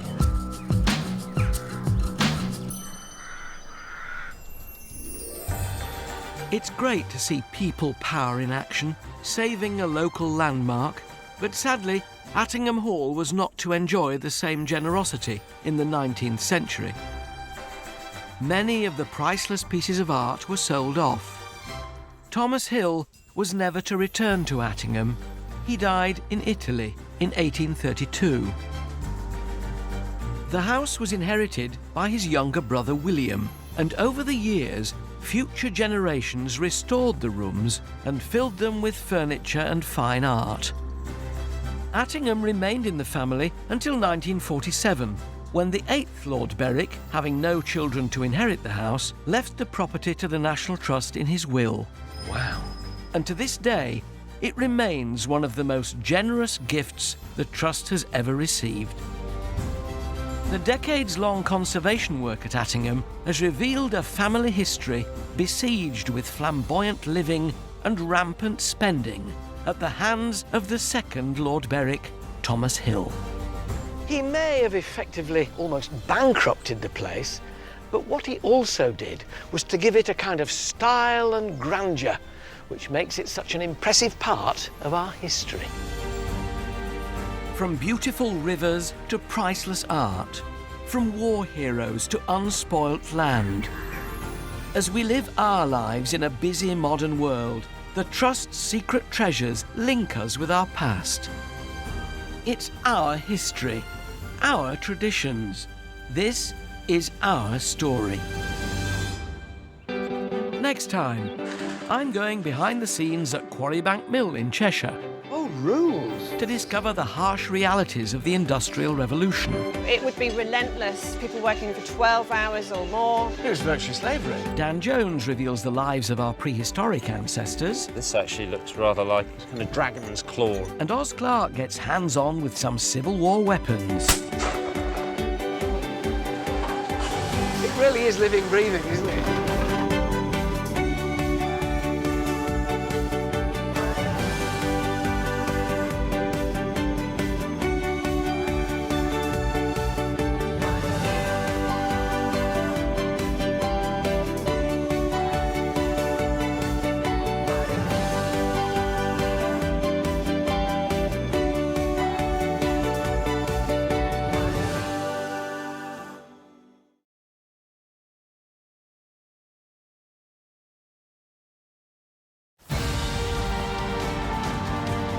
From magnificent country houses to monastic ruins. These are the landmarks and treasures that reveal our rich heritage and history. Oh, grand country estates to the factories at the heart of our industrial revolution. These are the buildings, landscapes and stories that uncover Britain's amazing past. It really is living, breathing, isn't it? From the wilds of Snowdonia to the dramatic Dorset coast, join me and a host of celebrities with a passion for the past as we explore the riches, treasures and secrets of one of our most loved institutions, the National Trust. From the prehistoric... I have never found anything like this. ...to the present day. Congratulations. The Trust has given us behind-the-scenes and below-stairs access. Are we going right to the ground? ...to some of its finest buildings and locations. There was gold under these hills. We'll meet the people keeping our historic traditions alive. Incredible! And the experts revealing the lives of those who shaped our past. Oh, look at that. It really is a treasure house. This is our heritage, our history. Welcome to the secrets of the National Trust.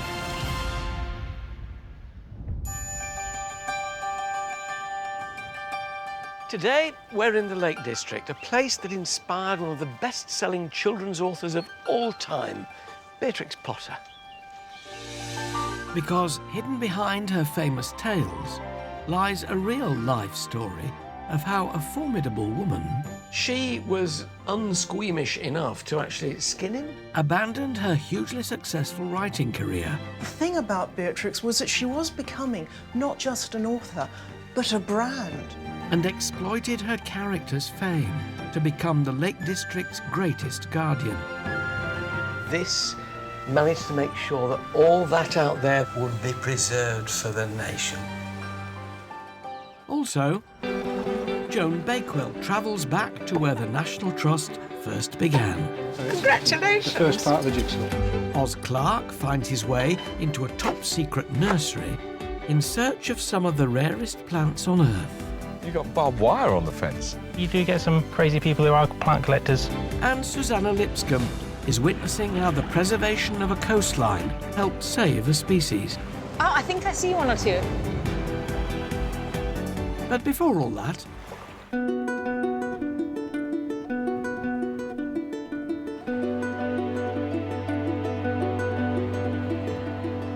This is the village of Nearsori in Cumbria. There's not a lot here. A couple of dozen houses and a village pub, but this is where some of the most famous children's book characters in the world came to life, and they're books that I absolutely loved as a boy. Known as the Little Tales, they were a series of 23 books. Colourful stories about the lives of human-like animals, offering a quintessential view of English life. And it's here, on the streets of Nearsori, that Beatrix Potter found inspiration for the stories and pictures that fill the pages of her books. While our characters were having adventures outside the local pub, their creator was busy writing her next tale in the house next door. Nestled in the centre of the village, up this long garden path, sits Hilltop Farm, a rather unassuming 17th century cottage, once part of a 34-acre working farm. Bought as a holiday home by Beatrix Potter in 1905, with the proceeds from her first 5 books. But if you know where to look, it's so much more than your average farmhouse. Because around each corner lies a familiar scene.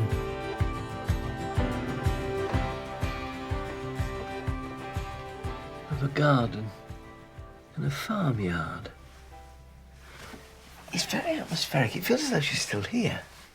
You know, she must have woken up in the morning in that bed and sun streaming in through the window, looked out on her lakeland garden and thought, ooh, I think I'll send Jemima Puddle Duck down there today, by that gate.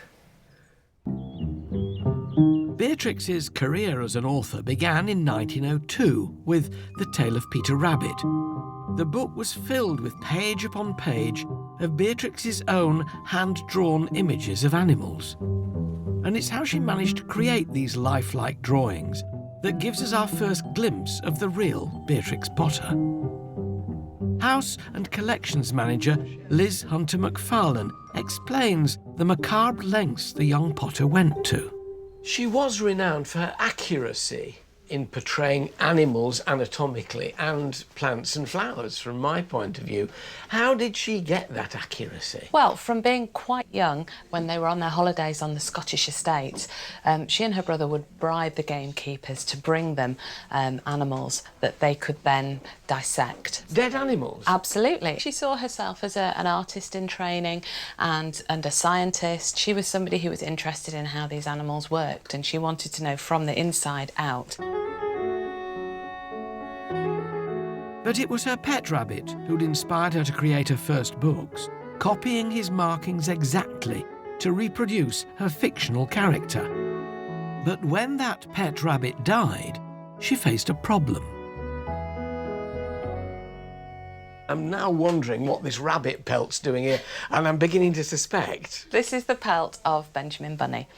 And Benjamin was one of Beatrix's favourite pet rabbits. And So this is Benjamin. Beatrix. Yeah, absolutely. Rabbit. Benjamin Bounce. She was unsqueamish enough to actually skin him herself? Yes, absolutely. And this was a purely practical solution to a problem that she had, which was Benjamin had been such a good model for her, and the markings on him are so beautiful and so distinctive that when she wanted to make the sequel, what was she to do?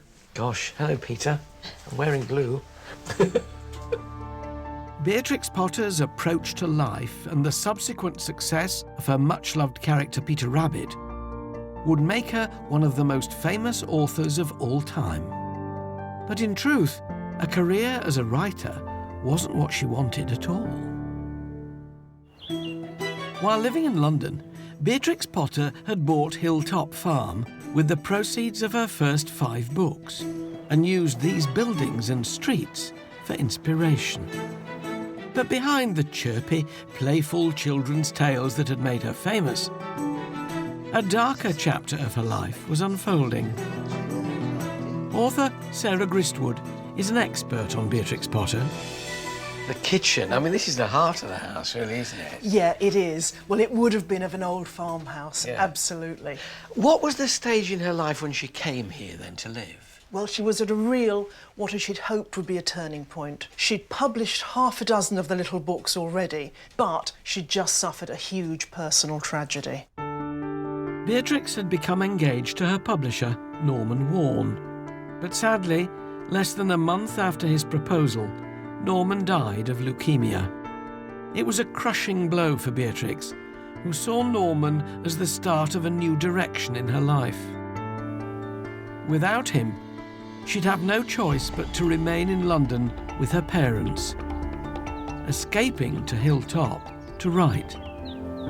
She was under a great cloud when she came here, looking for release in a way, I Yeah, suppose. exactly that. I think this place was a huge help to her that way, and perhaps that's partly why it became so important to her. Just to put her into perspective, I mean, was she the sort of J.K. Rowling of her day then, or is that not quite as big as that? How successful was she at that point? Well, no, I think J.K. Rowling's actually a very good comparison, because, of course, the thing about Beatrix was that she was becoming not just an author, but a brand.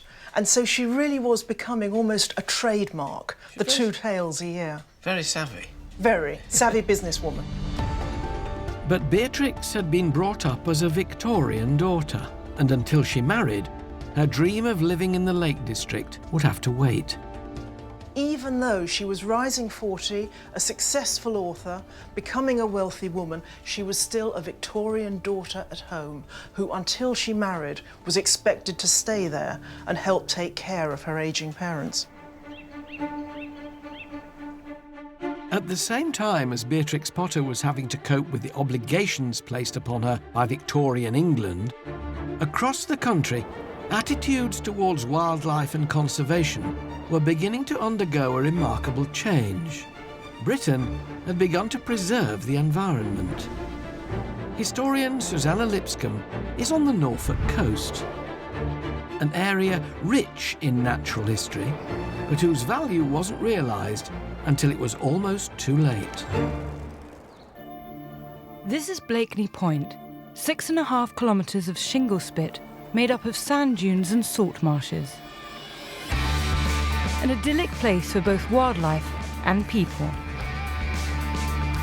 And home to one of the most surprising legacies of the Victorian era.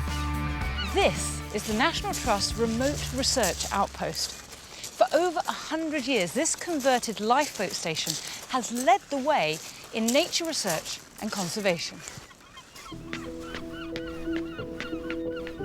It might seem obvious today, but in the late 19th century, people were seemingly oblivious to the damage they were inflicting on the world around them.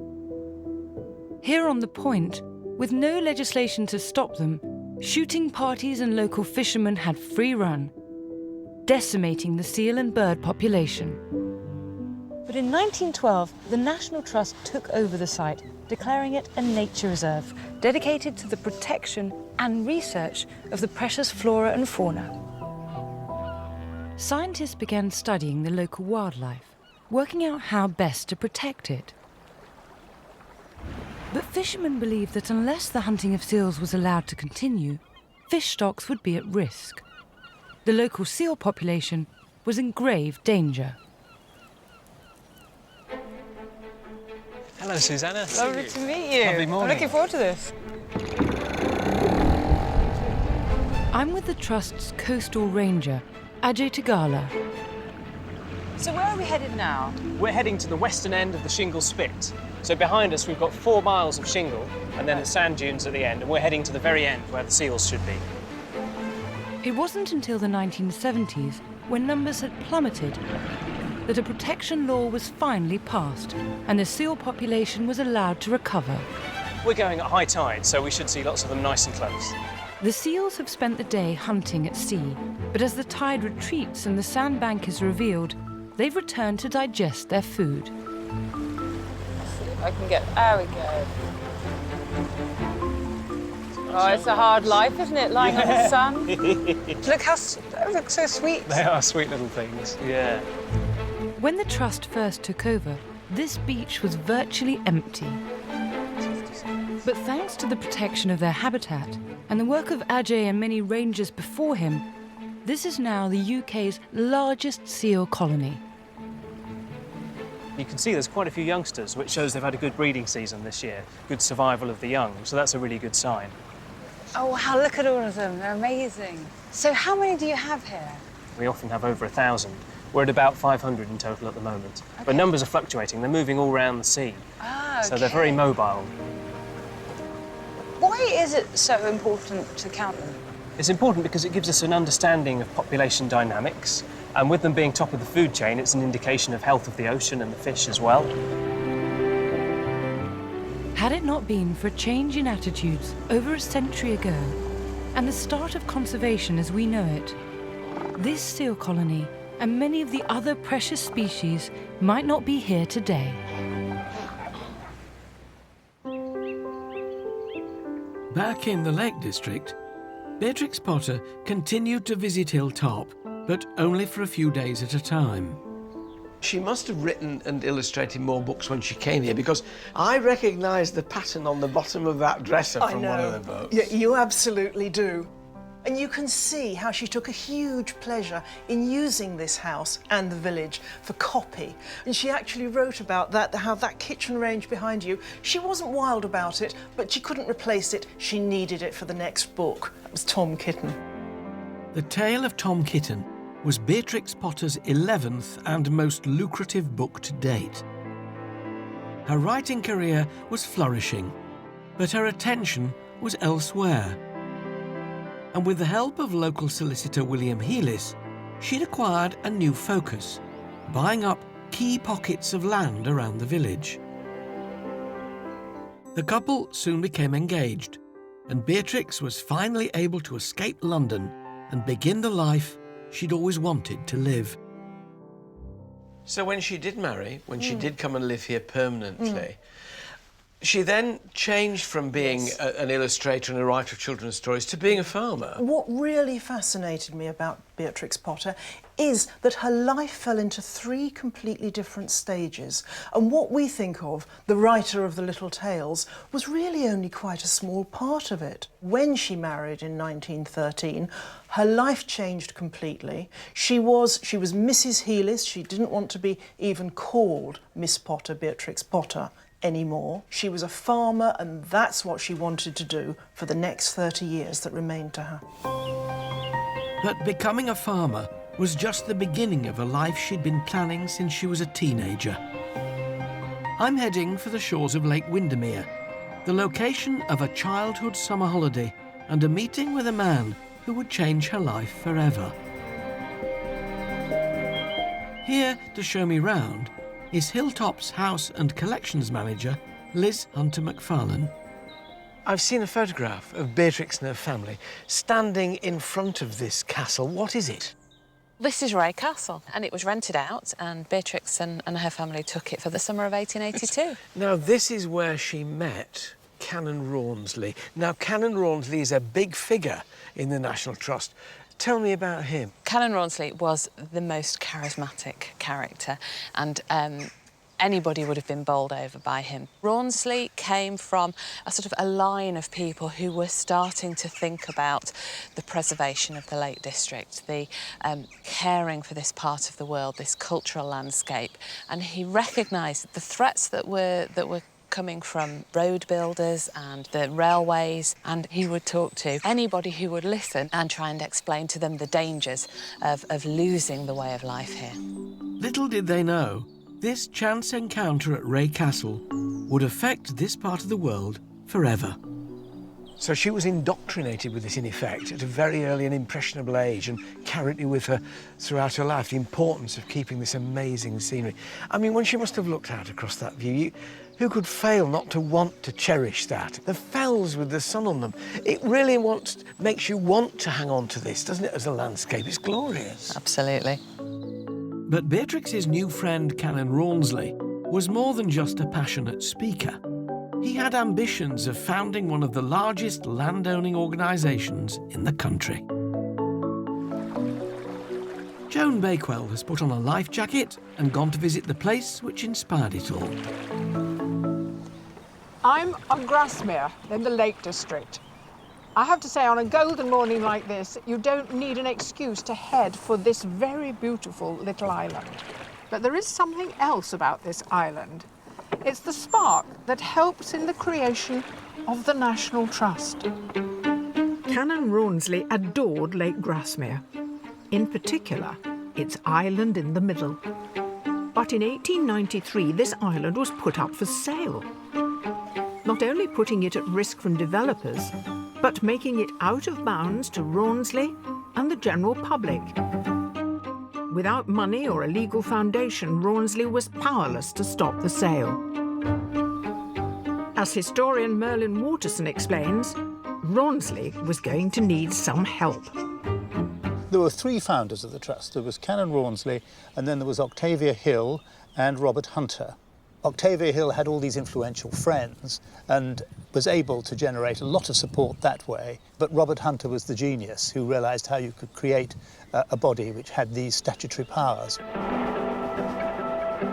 Their plan was to acquire vulnerable land and buildings, protecting them from the ever-increasing threats of the Industrial Revolution and keeping them open to the public.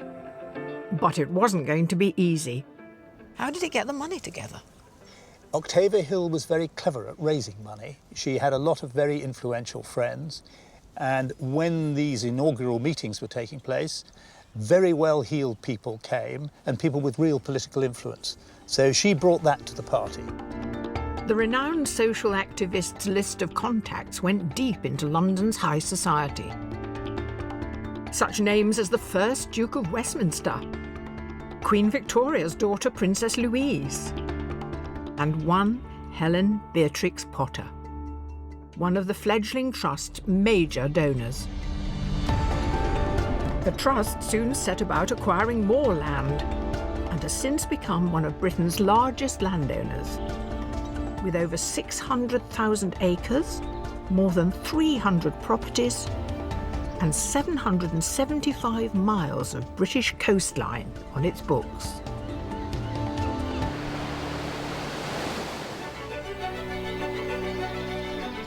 And the story has come full circle, because in just the last few months, this island has finally been donated to the Trust.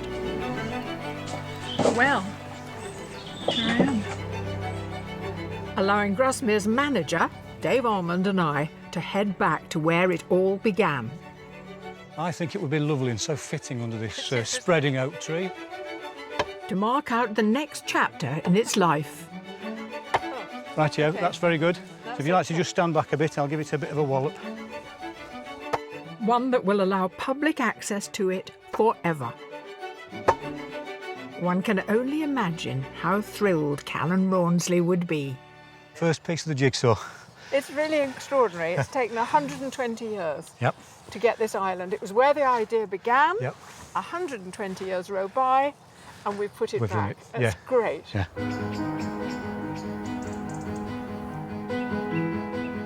When Beatrix Potter purchased Hilltop Farm in 1905, Callan Rawnsley's National Trust had been gaining momentum across the UK. Inspired by her old friend's achievements, she vowed to do everything she could to conserve even larger areas of her beloved Lake District. So when Troutbeck Farm was at risk of becoming holiday lets, Beatrix Potter snapped up all 2,000 acres of it.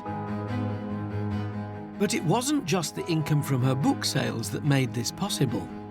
Beatrix was a smart businesswoman, decades ahead of her time, and she knew that to achieve her goal, she needed to exploit the commercial power of her much-loved characters. Didn't she patent Peter Rabbit quite early on? She did. She created the first Peter Rabbit doll, and in fact there's a photograph of that she sent to the patent office to register her Peter Rabbit doll, and here he is, made with a real rabbit pelt. Oh, so she made this? Yeah, This the doll? bristles from a broom and lead shot in the feet to weight him down, so very child-friendly. And unfortunately, she couldn't find a British toy manufacturer at the time to produce this doll, so the first Peter Rabbit dolls were made in Germany by Steiff. Who make the famous teddy bears? The very famous button-in-the-ear teddies. And so this is one of the very first Steiff Peter Rabbit dolls that appeared on the market. And if you took that onto the Antiques Roadshow now, I mean, that's worth an awful lot of money, isn't it? Well, the provenance of this one, of course, makes it worth that little bit more. Oh, this is hers. So this belonged to her, yeah. Gosh. Hello, Peter. The range of merchandise known to Beatrix as the Little Sideshows was vast, with everything from board games to must-have children's gifts.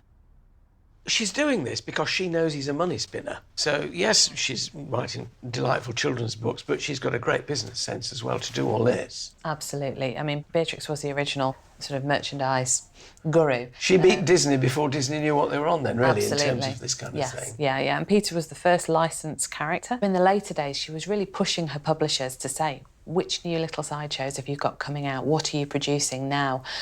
She really wanted to make sure that they were making the most of her product. You know, it's absolutely fascinating to look at the romance of the picture and what's out there and to think that, yes, but this managed to make sure that all that out there that she painted would be preserved for the nation. Her plan was making her rich, and in 1930, when the Trust couldn't afford to buy over 3,500 acres of the Monk Coniston estate, Beatrix Potter stepped in once again. Age 64, she was finally achieving what she'd set out to do. The purchases gave her power and responsibility in the region, power the National Trust still wields today.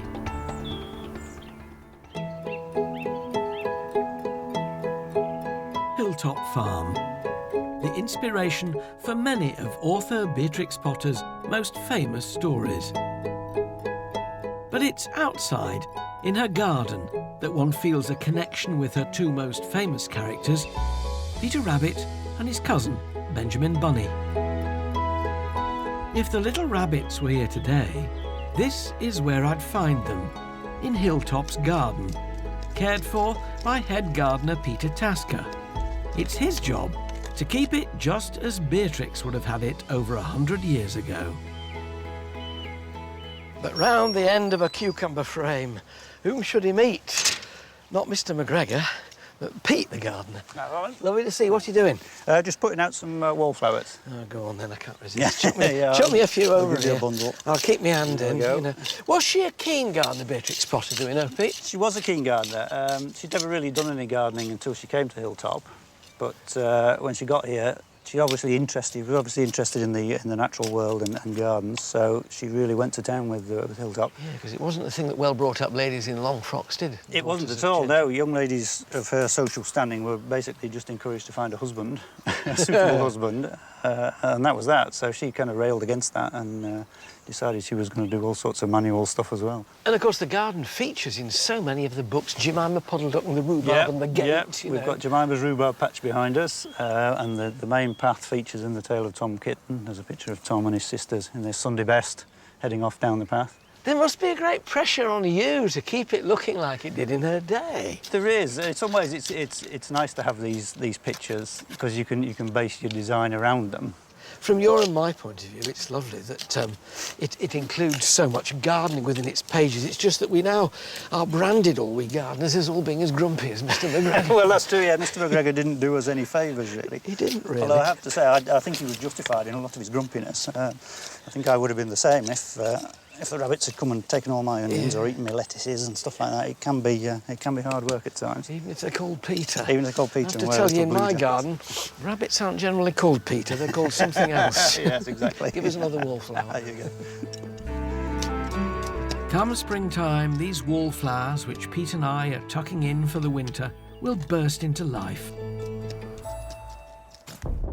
But across the UK, many plants face an uncertain future.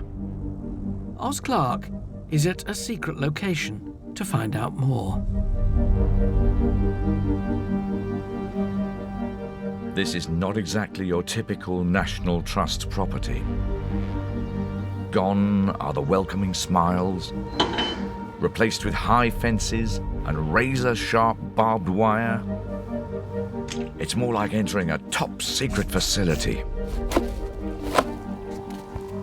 This is a place that you won't find in any of the Trust's guidebooks. In fact, they'd prefer to keep the exact location under wraps. And with good reason. This is the home of the most important plant conservation initiative the Trust has ever undertaken.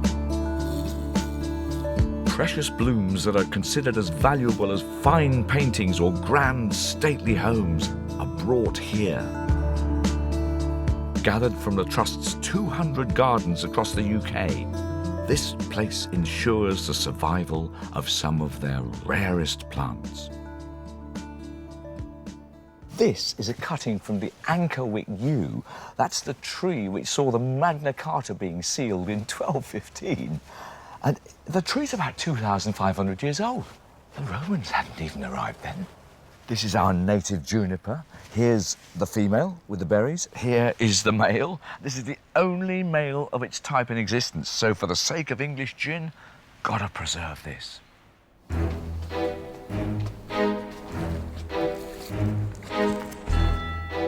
Chris Trimmer is nursery manager and protector of all 8,000 plants growing at this clandestine location. Why is it so secret? It's basically done for biosecurity reasons. We don't want any nasty pests and diseases getting in. This is why we don't have many visitors. You got barbed wire on the fence? Yeah, it's there as a deterrent. From what? Do you get some crazy people who are plant collectors? Something really rare, they'll go and nick it. Possibly, yeah. The majority of the work Chris and his team do here is propagation, bringing in rare specimens and growing new ones. Today, I'm helping him repot a critically endangered species of rhododendron from Northern Ireland. So, OK, I've got this jelly. Yeah, so we just scoop around the outside. Scoop around the outside, yeah. It's at risk from fatal plant pathogens, which can wipe out whole species. And that goes into the water here. into the water, yep. So, to protect against this, Chris and the team take seeds and cuttings from a healthy plant to create new specimens in case disaster strikes. Take a pot for me. Yeah. Fill up to about 3/4 full. Last year, this place propagated nearly 2,500 plants for 64 National Trust gardens across the country. Just press it down like that? Yeah. Right. In time, this seedling too could help save this threatened species. Good luck. It's rare to leave a National Trust property without a stirring of your emotions. And these feelings for me today have been intensified by having a greater understanding of the sense of purpose and of pride at the heart of the Trust's plant conservation agenda. Back in the Lake District, over 90 years ago, Beatrix Potter was taking on yet another challenge, preserving a local endangered species, the Herdwick sheep. Wool prices had dropped and numbers were declining. The livelihood of Lakeland farms was at risk. Having used her wealth to buy up huge parts of the Lake District, Beatrix was able to protect the traditional farming ways from the large-scale developments of the 20th century. Today, the National Trust has to balance that same farming heritage with tourism and conservation. But for General Manager Jeremy Barlow, getting that balance right isn't always easy. This was her land, and it's still Herdwick sheep, her sheep, on the fields there at the foot of the fell. It's important to keep it a working landscape, isn't it? Absolutely, and she really understood that. She wanted this to be a living, working landscape. But the challenge is about how we put the natural environment at the forefront of the agenda, while at the same time making sure that this land continues to be living and working and producing food. Conservation isn't just about preserving things and wrapping them up in cotton wool. It's about managing change. What are the difficulties that are presented by what you have to offer tourists and making sure this is still a practical landscape? When do you find the difficulty comes there? Well, see, there are always pressures. With 15 million people coming to the Lake District every year, there are pressures on access, on footpaths. There are issues around the management of things like dogs with livestock all around. It is a really delicate balance. The Trust is not without its critics. You're sometimes accused of being too muscular. I mean, particularly up here in buying tracts of land. We have to be really sensitive to the way people feel about this. So we have to listen to what local people and people throughout the world who love this landscape and have come here on a regular basis, what they feel about it. Each year, Hilltop Farm attracts over 100,000 passionate Potter fans from right across the world. During her career, Beatrix Potter published dozens of books, extraordinary tales about the adventurous lives of human-like animals. Such was their popularity that Beatrix was able to create and sell merchandise right across the world, using the profits to buy land for the National Trust. Today, these items have become highly collectible. But rather than collect Hilltop memorabilia, Japan has built its very own replica. It's just north of Tokyo, and it's exactly a third bigger. Why do you think Japan particularly? Well, we think it's a number of reasons. We think that because the books were translated into Japanese right from the early days, about 1917 was the first translation. And also, at one point, the books were taught as an English text in schools, so they learnt English from the little books. But also, the stories are the quintessential view of England. I mean, wouldn't you just love England to look like that, you know, everywhere? And it explains it, because when they come here, it does. It absolutely does. Do you think she'd be pleased with what she'd see today? With all these people coming into her little house, with what the Trust is doing in opening it all up? Well, she was always surprised at how what she called Peter's perennial charm, the fact that people were still interested in the storybooks, even from the time when she first wrote them up until her later years. Who wouldn't be flattered by that kind of attention? One such fan is Candy Beale, who's travelled all the way from North Carolina in the US. How passionate are you? I mean, do you collect? I do. I have all the figurines. How many have you got now, these Well, figurines? somewhere around the 500 range. Candy's home is stuffed full of Potter merchandise, with cabinet after cabinet of figurines. Being rude now, what does one have to pay now for these? What's the most expensive one nowadays? Several $1,000s. Yes, for Duchess with the flowers. It's very rare because she's on this little pedestal, and many of them broke when they were being made, and so they're very few. So for us, it's if you can find it, it's about $3,000. Because if you're a serious collector, you have lots of back gems. That is very serious. It is very serious. That is That's worryingly right. serious. And it's costly too. Beatrix Potter dedicated her life to conserving the Lake District and protecting the farming way of life she saw being threatened. Comedian John Culshaw has been to Snowshill Manor in Gloucestershire to see how one man's obsession with preserving the past has created a legacy of items that, were it not for him, would have been lost forever. Now, what is it about unusual, random objects that makes us want to seek them out and hunt them down and collect them, sometimes en masse, filling the whole house? And then you catalogue them and organise them and put them into a lovely order.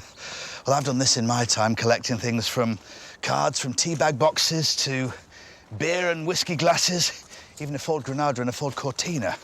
And if, like me, you like your collecting random and sporadic and beautifully all over the place, then you'll adore what's in this great house here.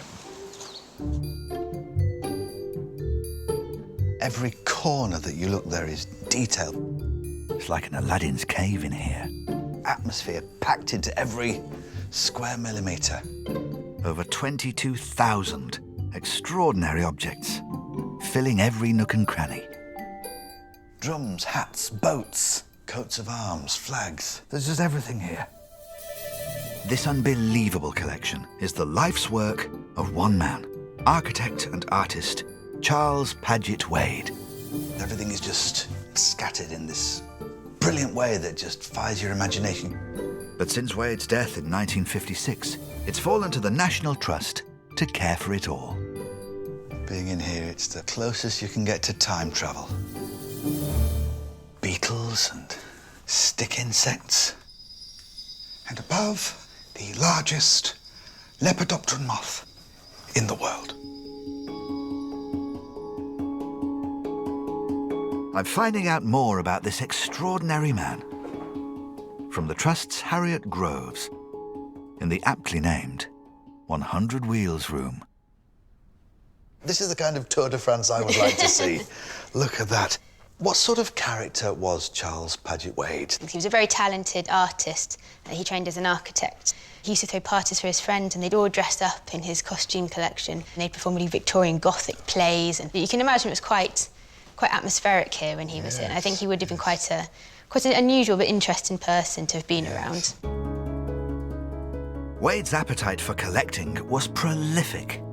But why is his collection so random? He bought things that spoke to him, I guess, in a way. That he saw the beauty and the craftsmanship and the design in them. And I think he could really appreciate the work and the time that was spent to make certain objects. And Wade certainly appreciated clocks. A clock made entirely of wood. I wonder how that sounds when it's working.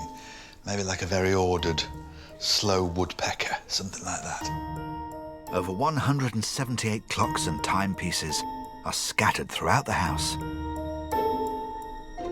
Mike Flannery has the wonderful job of keeping them all up and running. And the patient for today is no spring chicken, dating from 1750.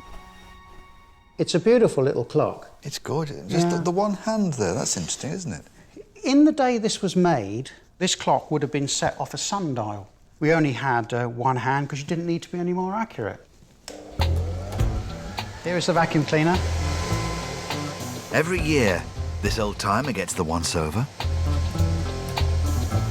And I've been given the rare chance to give Mike a hand.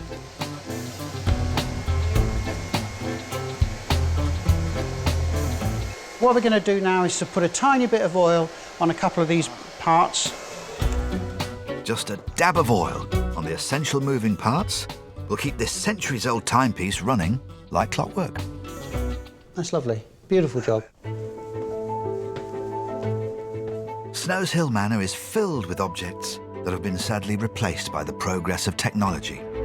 But for me, stepping into the extraordinary world of Charles Paget Wade is the perfect antidote to a busy, demanding and frenetic modern life.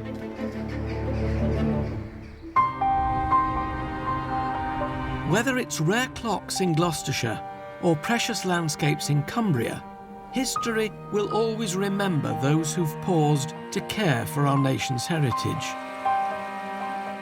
And here in the Lakes, one name will always stand out, because by the time Beatrix Potter died in 1943, there'd never been a greater contribution of land to the Trust.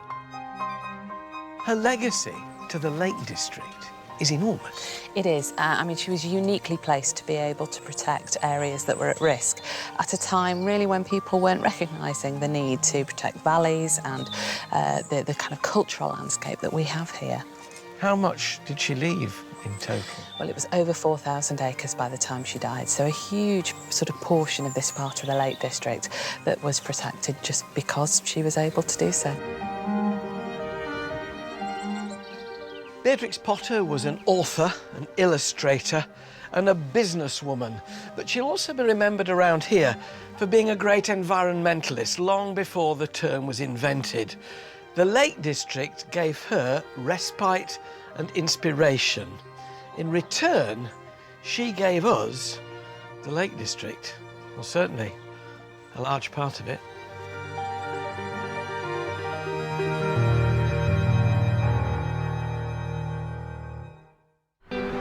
Next time. Oh my goodness! I'm going behind the scenes at Attingham in Shropshire. Ooh, I was expecting ice cream. To see how one man blew a family fortune. Who were they expecting for dinner? Comedian John Culshaw uncovers a World War II secret. Oh, then look at this. And Annika Rice fishes one of the most expensive rivers in the UK. Just all action. Are we going right to the ground? No. We're down. Oh!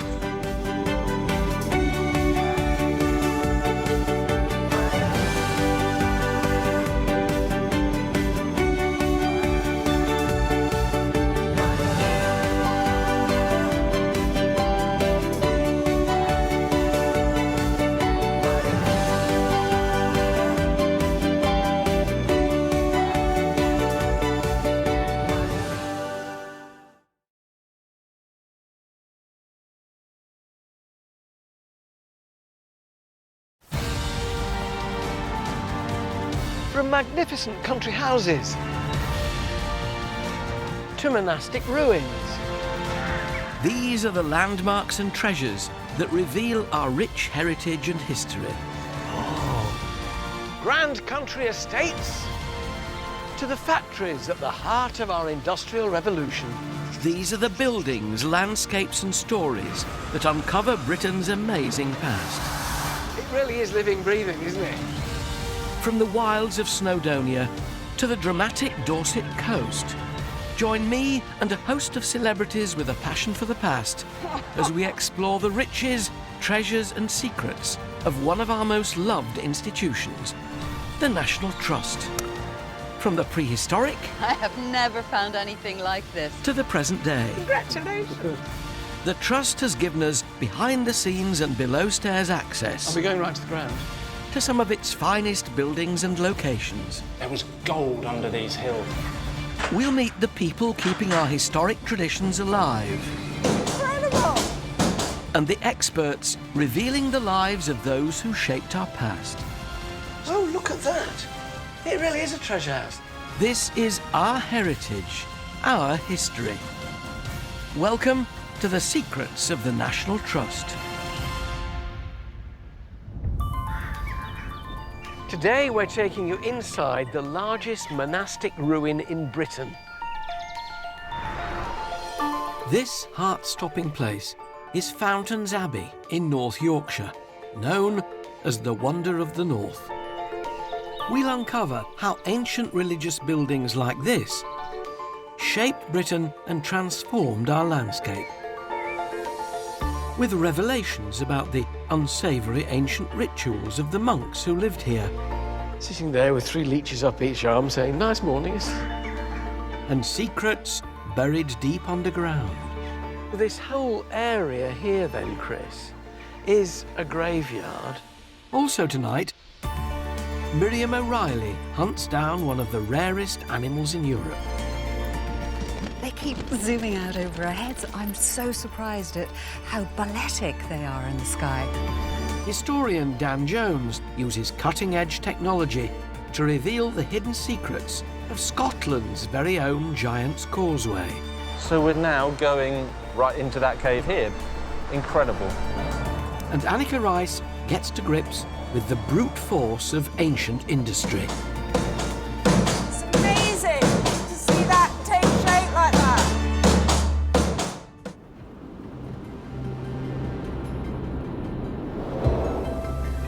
Almost 900 years ago, 13 monks came to this rolling landscape of North Yorkshire to start their own monastery. They came in search of the simpler life. What they created was far from simple.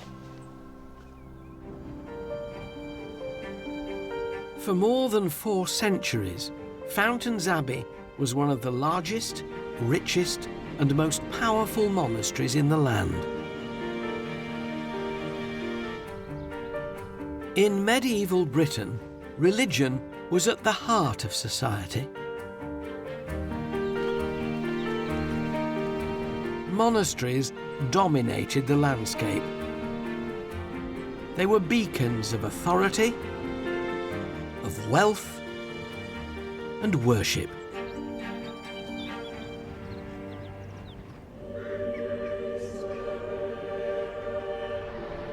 Paint me a picture, Mark, of what it would have felt like to be standing where we're standing all those years ago when this was occupied by monks. It would have been a stunning visual and sensory experience for them. Mark Newman has been the National Trust's archaeologist at Fountains Abbey for nearly 30 years. For him, the place is as alive as ever.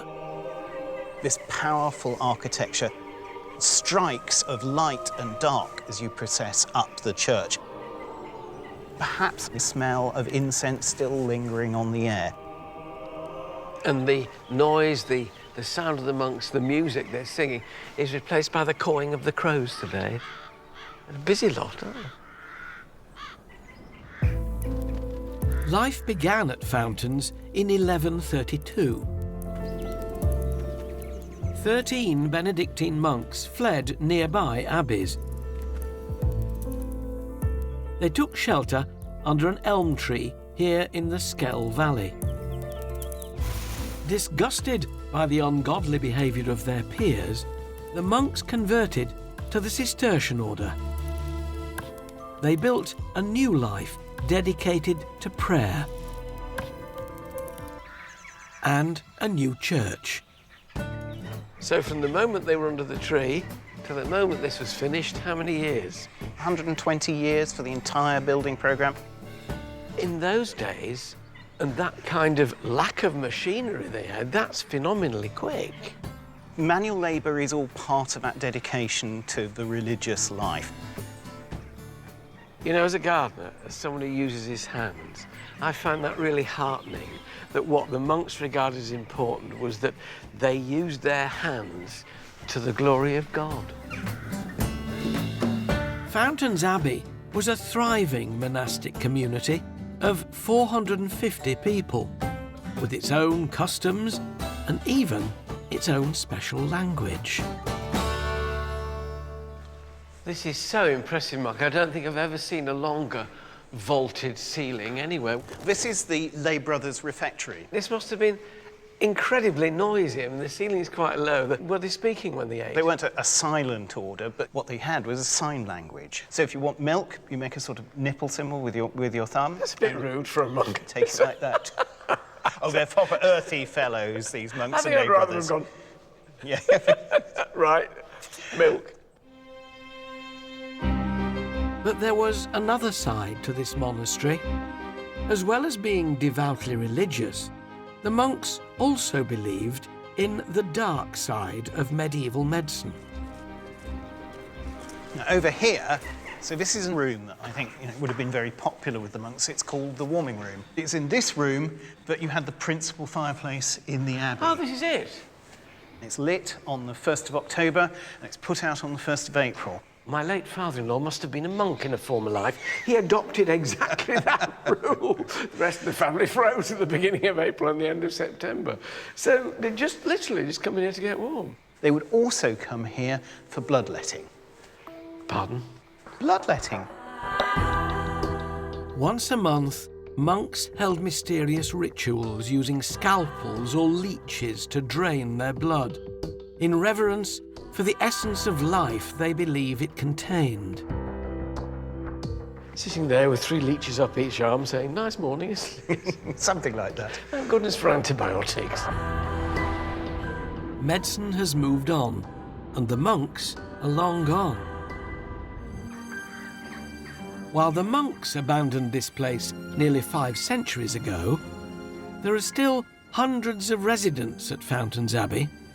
I'm told they're fond of these nooks and crannies in the solarium. Bats. Thousands of bats live in National Trust properties. In their castles, stately homes and barns, you're rarely far away from these peculiar creatures of the night. In fact, the Trust cares for more bat roosts than any other organisation in Britain. To find out how, Miriam O'Reilly visited a secret bat hideout in East Sussex.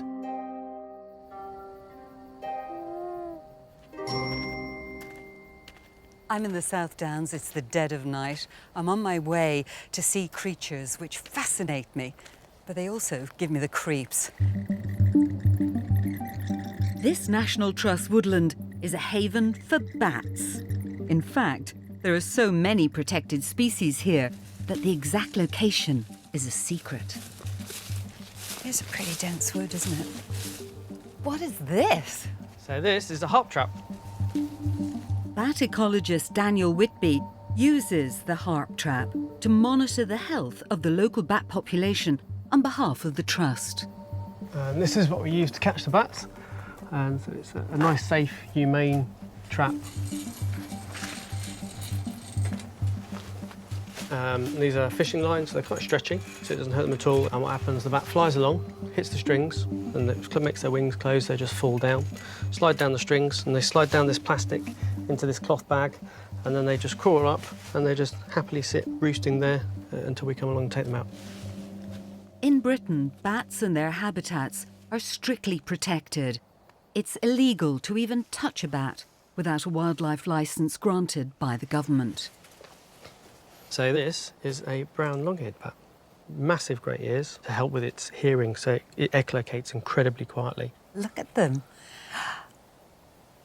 Wow. The routine capture of these extraordinary animals will reveal the health of the local bat population.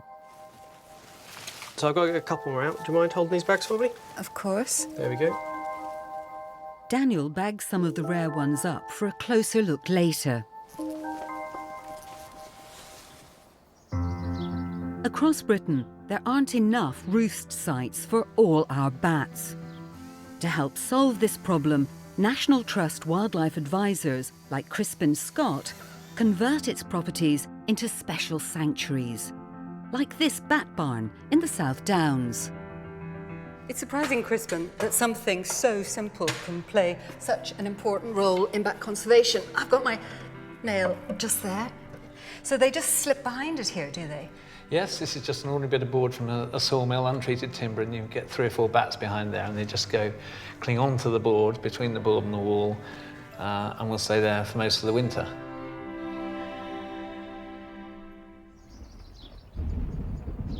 The National Trust also use some of their privately rented properties as bat refuges. It's just before dusk. Are we expecting to see some bats coming out of the farmhouse tonight?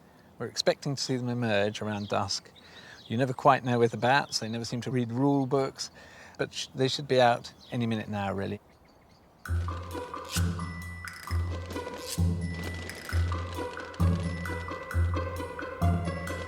suppose I just haven't seen them fly. They keep zooming out over our heads. I'm so surprised at how balletic they are in the sky. Yes, they're amazing, and they're quite fast flyers, and here they want to feed as soon as they come out, and they've got this big estate, all those hedgerows and the woodlands and the open fields to feed. They want to get out there as fast as they can.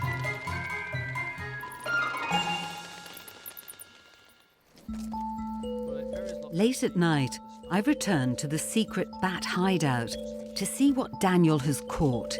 He can trap up to 400 bats on a single night. I can't wait to see what we've got. What's in there? So, here we've got a Benton's bat. This is the one with the big feet. A male, and he looks immature. If we look at the wing, yeah, so he's actually a juvenile, so he was born this year. We get an awful lot of these here. They're quite a common species, so we could just let that one go. Good night. All of the data that you collect, how is it used? If we don't understand and know about the requirements of a species, we can't actually conserve them and do anything to protect them.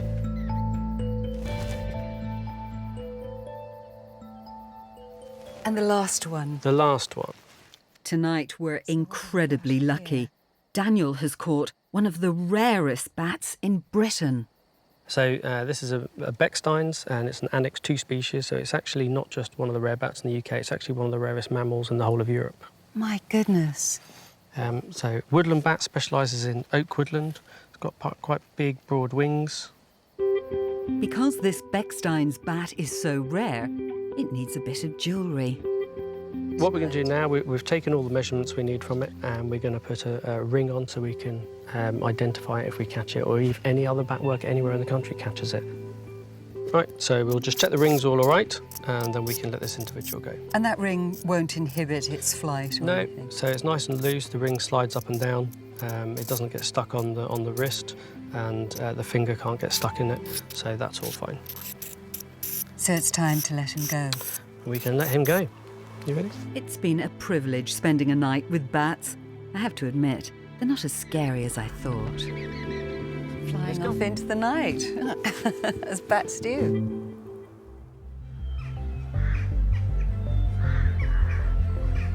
At Fountains Abbey, walking through this ancient ruin, you develop a reverence for the spiritual and solitary lives of the monks. But outside, it was a bustling hive of activity. There was a working bakehouse, a brew house, a wool house, even a watermill. Fountains Abbey was effectively a self-sufficient factory town. Driving Britain towards the Industrial Revolution, monks were the great innovators of the medieval age. Michael, hello. You all right, Alan? It's a handsome building, isn't it? It's a cracker, isn't it? Michael Ridsdale is the man in charge of the landscapes on the estate. It's really sort of sturdy. It's almost like the nave of a church in a way. Yeah, and it was built like that as well. Built to last. Yeah. 900 years in full use. So tell us about what it would have done in those early days. Well, the settlement here at Fountains was growing. They needed to grow corn in the fields, bring it back to the mill, and their staple diet was beer, because they couldn't drink the water, of course, and they needed wheat for bread. So these monks were drinking at least a gallon a day of simple beer. We're talking about relatively low alcohol content, then, aren't we? About 1%. 1%, but the alcohol was purifying the water. Yeah, it was indeed, yeah. So does it still work, the mill wheel? Yeah. Can we have a go? Yeah. So what do you have to do? Right, flick the main switch at the top, pull the lever over, Alan, yeah. And then turn her anti-clockwise and she'll raise the gate. All right. It's quite... I thought it was going to be fairly easy. That's it. Pardon my bottom. Don't forget, this place was like a factory. Yeah. There'd be dozens working the mill, controlling the weir. Keep talking, Michael. Yeah, absolutely. It's quiet. Put your back into it, lad. That's a Lancastrian telling the Yorkshire lad what to do. Yeah, but you see, there's a reason why I'm finding it a bit harder. I haven't had the 8 pints. How far does this have to come up? Flicker across. There you go. There you go. Is it up now? Yes. Thank heavens for that. Clearly, monks were much more skilled with water-driven machinery. Whoa! There's nothing more exhilarating than seeing the power of nature harnessed like this, is there? Absolutely. This is actually at the heart of the manufacturing industry, if we can call it industry, as far back as the 12th century, of the entire abbey. This is the beating heart of the Cistercian monasteries, This is where all the food was ground, and this is where all the barley came from, and this is where they got the drink, and where they got their bread. This sustained the settlement. So without this, they would have starved to death? Absolutely. As monasteries powered Britain towards industrialisation, the workforce needed tools. Annika Rice visits another historic watermill in County Antrim to make a tool that's close to my heart. In medieval Britain, spades were made by blacksmiths, but during the Industrial Revolution, the mass production of spades was made possible by harnessing the power of water. Today, that tradition is carried on by a handful of men. One of them is Colin Dawson. At Patterson's spade mill, the raw power of the river is revealed in the machines it drives. None more impressive than the beating heart of the spade-making process, the mighty tilt hammer. Well, you might think making a spade is actually quite straightforward, but I'm about to find out why it was once considered to be one of our most skilled jobs. Colin, I'm embarrassed to say I've never much thought about a spade before now, and it turns out it's a major part of Ireland's industrial heritage. Everybody needed a spade because there was no diggers or JCBs. A digger was a man with a spade. By the mid-19th century, there were 171 different types of spade made in Ireland, every one for a specific task. Some of them defy description. What about this one? It's got a funny bit off the end. Irish spades were mostly made with a footplate on the left.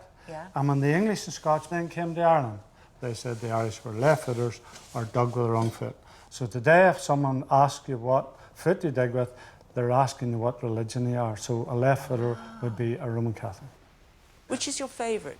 Well, the County Antrim one would be this one here, and this would be a good, strong, labouring man's spade. Could you show me how to make a spade? Well, we'll have a go.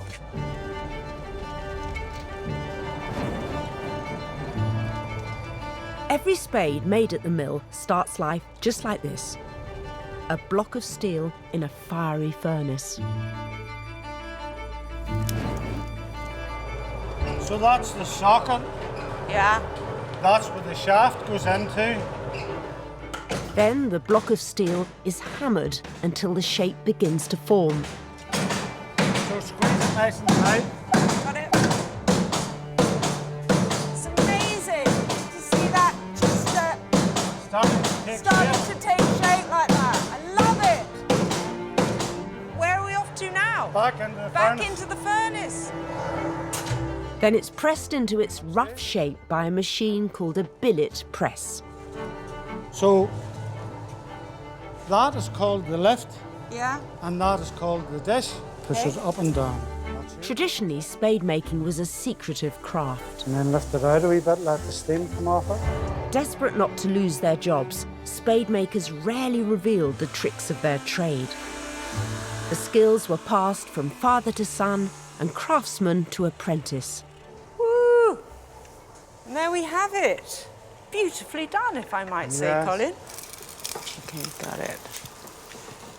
Yes! Thank you so much, Colin. Pleasure. That really was a privilege to have Well, it's my watched you do pleasure. that, and I'm so touched. My pleasure. I think someone called Alan's going to want that. Fountains Abbey was also a hotbed of industry. As well as harnessing water power, the monks built a wool empire that stretched from coast to coast across northern Britain. Walking through this mysterious ruin, archaeologist Mark Newman is revealing the lives of the ancient monks who made their home here. And beneath the Abbey's manicured lawns are some surprising secrets. Archaeologist Dr. Chris Gaffney is from the University of Bradford. Serious stuff. It's not a lawnmower, Chris. It's just what I thought from a distance. No. This is a ground-penetrating radar. Chris's lawnmower is really quite clever. It sends waves of energy into the ground. When they bounce back, it visualises what's beneath the surface.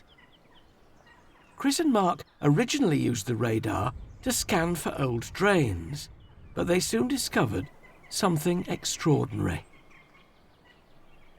Here we go. The images begin to build up, and can you see these things here? Yeah. They're graves. There's another one coming in. See what you We're can... picking up now. We're on new territory So now. you've got the new So new here data we've got sets, more coming in. Yeah, that's right. Yeah, This is just really... in here. Ooh, Fantastic. yeah. This is characteristic of a grave-type anomaly here. We can see them all the way through this section.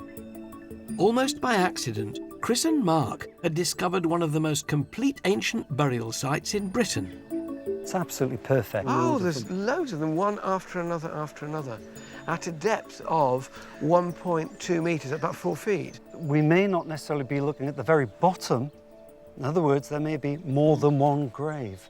Oh, so they're stacked? They're stacked. There are up to 4 burials in each individual grave cut, but they will put a body in, put in side stones and a slab across the top, and then there will be another burial on top of it. So this whole area here then, Chris, is a graveyard. Yeah.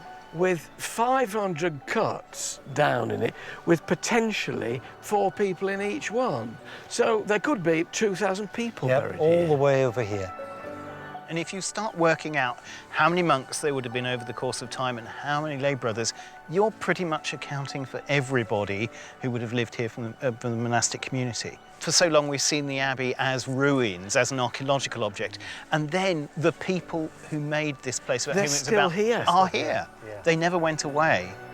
Rest in peace, all you thousands of monks and lay people. We'll tread very carefully on top of you. Makes you quite respectful, doesn't it?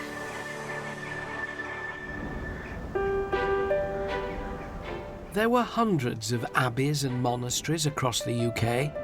So what can happen when the monks decide to move on? To find out, Annika Rice has made her way to Mottisfont Abbey in Hampshire.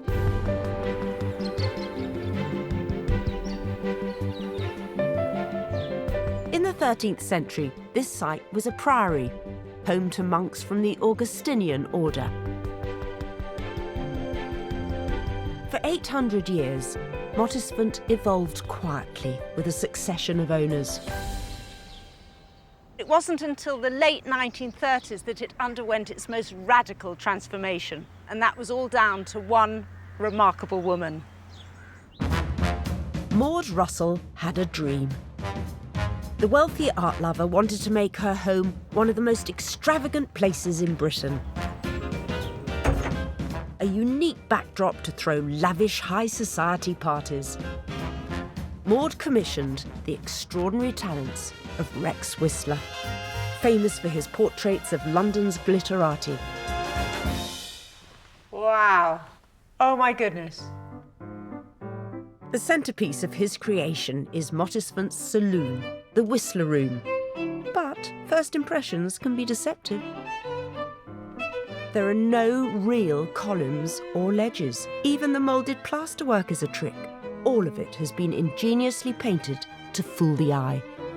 It is extraordinary, because if you look there at the columns and ledges, when you walk round, they just disappear in a sort of Rex Whistler moment of genius. Here to tell me about it is one of Maud's lifelong friends, historian and travel writer John Julius Norwich. This is extraordinary. Isn't it wonderful? Oh I think it's one of the loveliest rooms in England. Even the swags. Look Yes, at them. you see. It's outrageous. I know. Nothing's real. And you see That little paint pot up there, that's not real either. That's not real. He just left it behind, you know. That's very, very typical of him. He always did a thing like that. I feel as if I'm in a sort of theatre set. At Maud's parties, there were high-profile guests, like the Churchills, Ian Fleming, and members of the Bloomsbury set. She did make the most pulverisingly strong dry martinis, whiskey sours, old fashions. She was a tremendous bartender. As they sank their cocktails, John Julius often played the piano. I used to play the piano, and I used to sing a few songs to a guitar. The parties continued at Mottisfont for many decades, and it doesn't take much to imagine the Whistler Room filled with music and famous faces.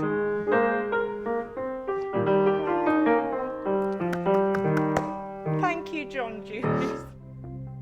Like Whistler's astonishing trickery at Mottisfont, at Fountains Abbey, there's a visual treat that surprises and inspires. More than 250,000 people visit Fountains Abbey each year, but they don't just come to see the Abbey, because right next door to these ancient ruins is one of the finest water gardens in the world. This is Studley Royal.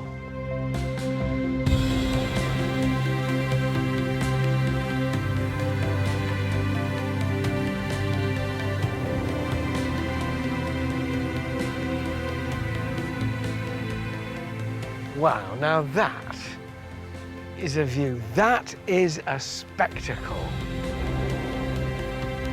Studley Royal is an 18th century water garden and the grounds of Fountains Abbey. They stretch out over 800 magnificent acres. Great canal going down the middle. A huge moon pond in the centre.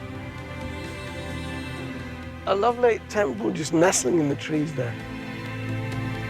And then a tower up there, the Oxman Tower. Studley Royal was the first garden in Britain to become a World Heritage Site. Everywhere you look, it's like an amphitheatre, isn't it? Just cradling this amazing canal of water. Where else in England will you see something like that? Nowhere. Absolutely. Beautiful. Michael Ridsdale's been maintaining this glorious landscape for more than 30 years. So right next door to the Abbey, we have this astonishing contrast, this water garden, this estate. Who designed it? John Aisleby, Chancellor of the Exchequer. He set about creating one of the greatest Georgian landscapes we have in England. It looks like lakes, but I can hear water up there. So is this, in effect, a river that's being controlled and shaped? It is. You could argue one of his cleverest movements was to harness the river scowl, and what John did was to canalise the river, put in a series of dams, so you got movement and you got stillness. You got white water and black water.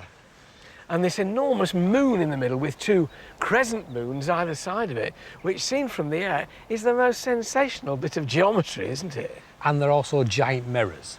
So the landscape was able to be mirrored inside the ponds as well. During the garden's construction, there were as many as 100 people working here. How many gardeners have you got now? 8. 8 and volunteers? Yes. Well, I tell you what, it's still looking pretty good. Yeah, but it is a challenge. I couldn't visit a World Heritage garden without getting my hands dirty. As well as maintaining the water gardens, enormous banks of laurel need to be trimmed. The last time I saw a scene like this, it was on the back of a packet of tea. But these aren't tea plants. Goodness me, do you not know they've invented electrical snippers now? You know, you go all over this. Here, try these. Try these. It takes volunteers like Dave Power and Ian Alston months to trim all this laurel. Now, everybody's going to say, though, aren't they, seriously, why do you use secateurs? Why don't you use power trimmers? If you look at it when it's been done, you'll find that you get in there a ziggy-zag edge, and you can see that from the distance, whereas here it's all nice and clean, and you get the effect from further away. And you just drop these prunings down into the mould? Yes. Oh, I like that sort of thing. Sort of the horticultural version of under the carpet. Sweep it under the rug.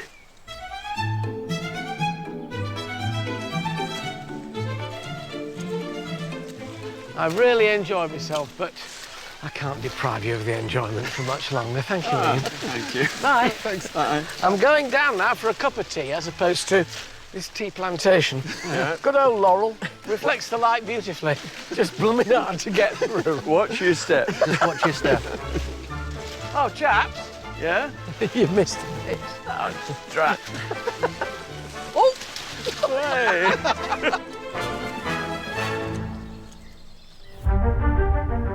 Under the guiding hands of gentlemen and monks, Studley Royal and Fountains Abbey have matured through 8 centuries. But every year these ruins survive, they're tested by the power of nature.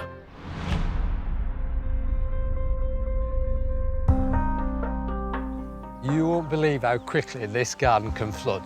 Within the matter of 3 hours, it would have rained up in the catchment, and the whole of what you're seeing in front of you will be under 2 metres of water. From where it is now? We're at the mercy of the river. Is that kind of a scary moment? Yeah, I mean, there's no control. It's a deluge. You can imagine what the aftermath is like? I can. Filthy. Untamed, the forces of nature can wreak havoc, but occasionally they create something captivating, as historian Dan Jones discovered. This is the Giant's Causeway on the County Antrim coast of Northern Ireland. It's the National Trust's #1 attraction, with more than 500,000 visitors every year. Legend has it that a giant called Finn McCool built the causeway from Northern Ireland through the North Atlantic Ocean to an island in the Scottish Hebrides you've probably never heard of. On a damp, grey day like today, this uninhabited island can feel like one of the remotest places in Britain. We're in Scotland's Inner Hebrides, on our way to Staffa. Just like the shafts of rock at the Northern Ireland end of the causeway, it's easy to see how the columns of basalt on Staffa reinforce belief in the legend.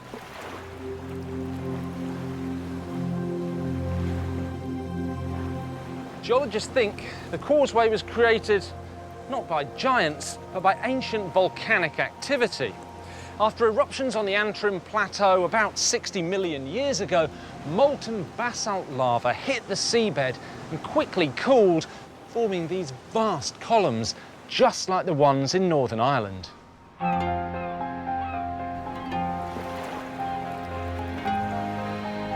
Scientists are reinterpreting the island's human history too.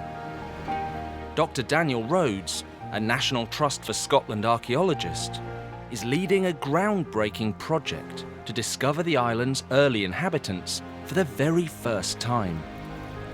Daniel's work is focused on this spellbinding place,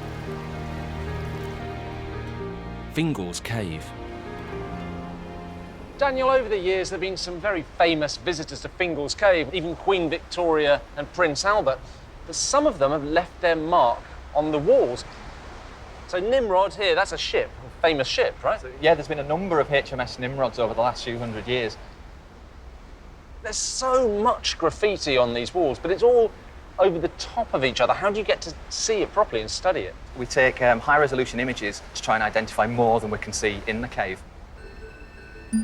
After some techie trickery called reflection transformation imaging,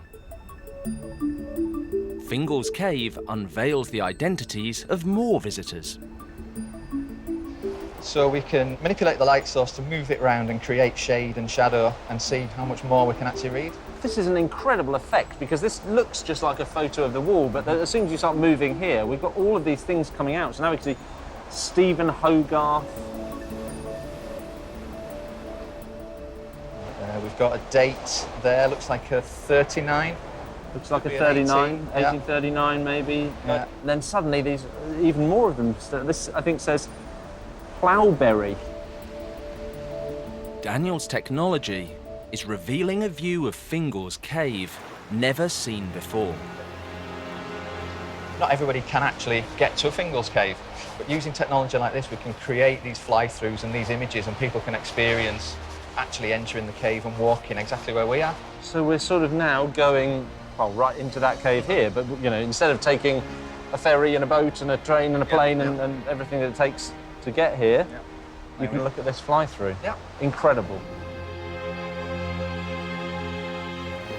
We've all heard of the Giant's Causeway in Northern Ireland, but I love this Scottish version, nestled away here in the Hebrides.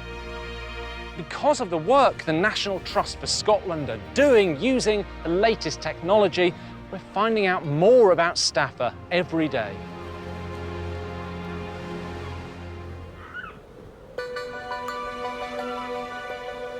It's rare for somewhere to capture your imagination as much as Fountains Abbey.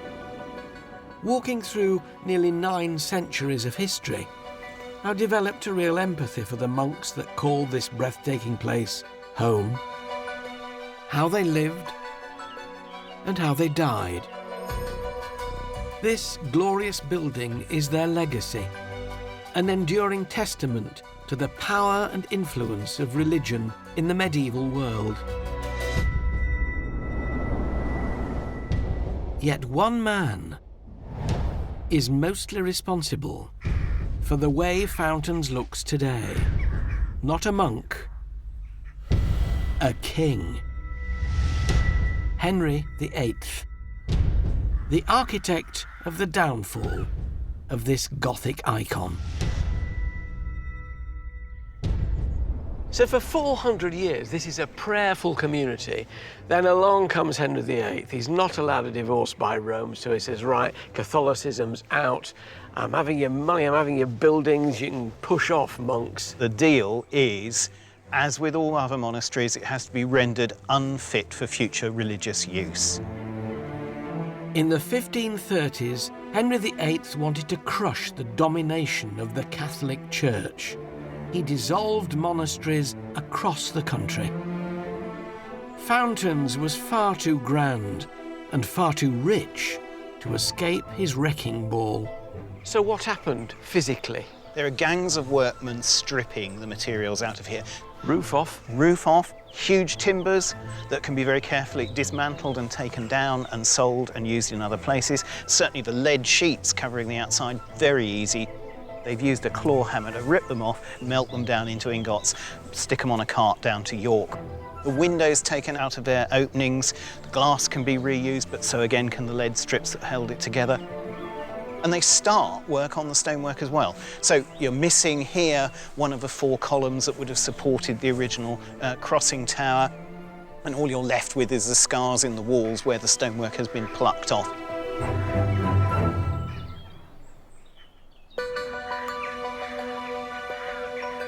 From being somewhere the monks revered and beautified, Henry VIII's destruction created another kind of stark beauty. Now, you look around and think there's still a lot of dignity about this place and a lot of wonder. It may just be a shadow of its former self, but somehow the skeleton of Fountains Abbey that's left behind is every bit as awe-inspiring as that was built over 800 years ago.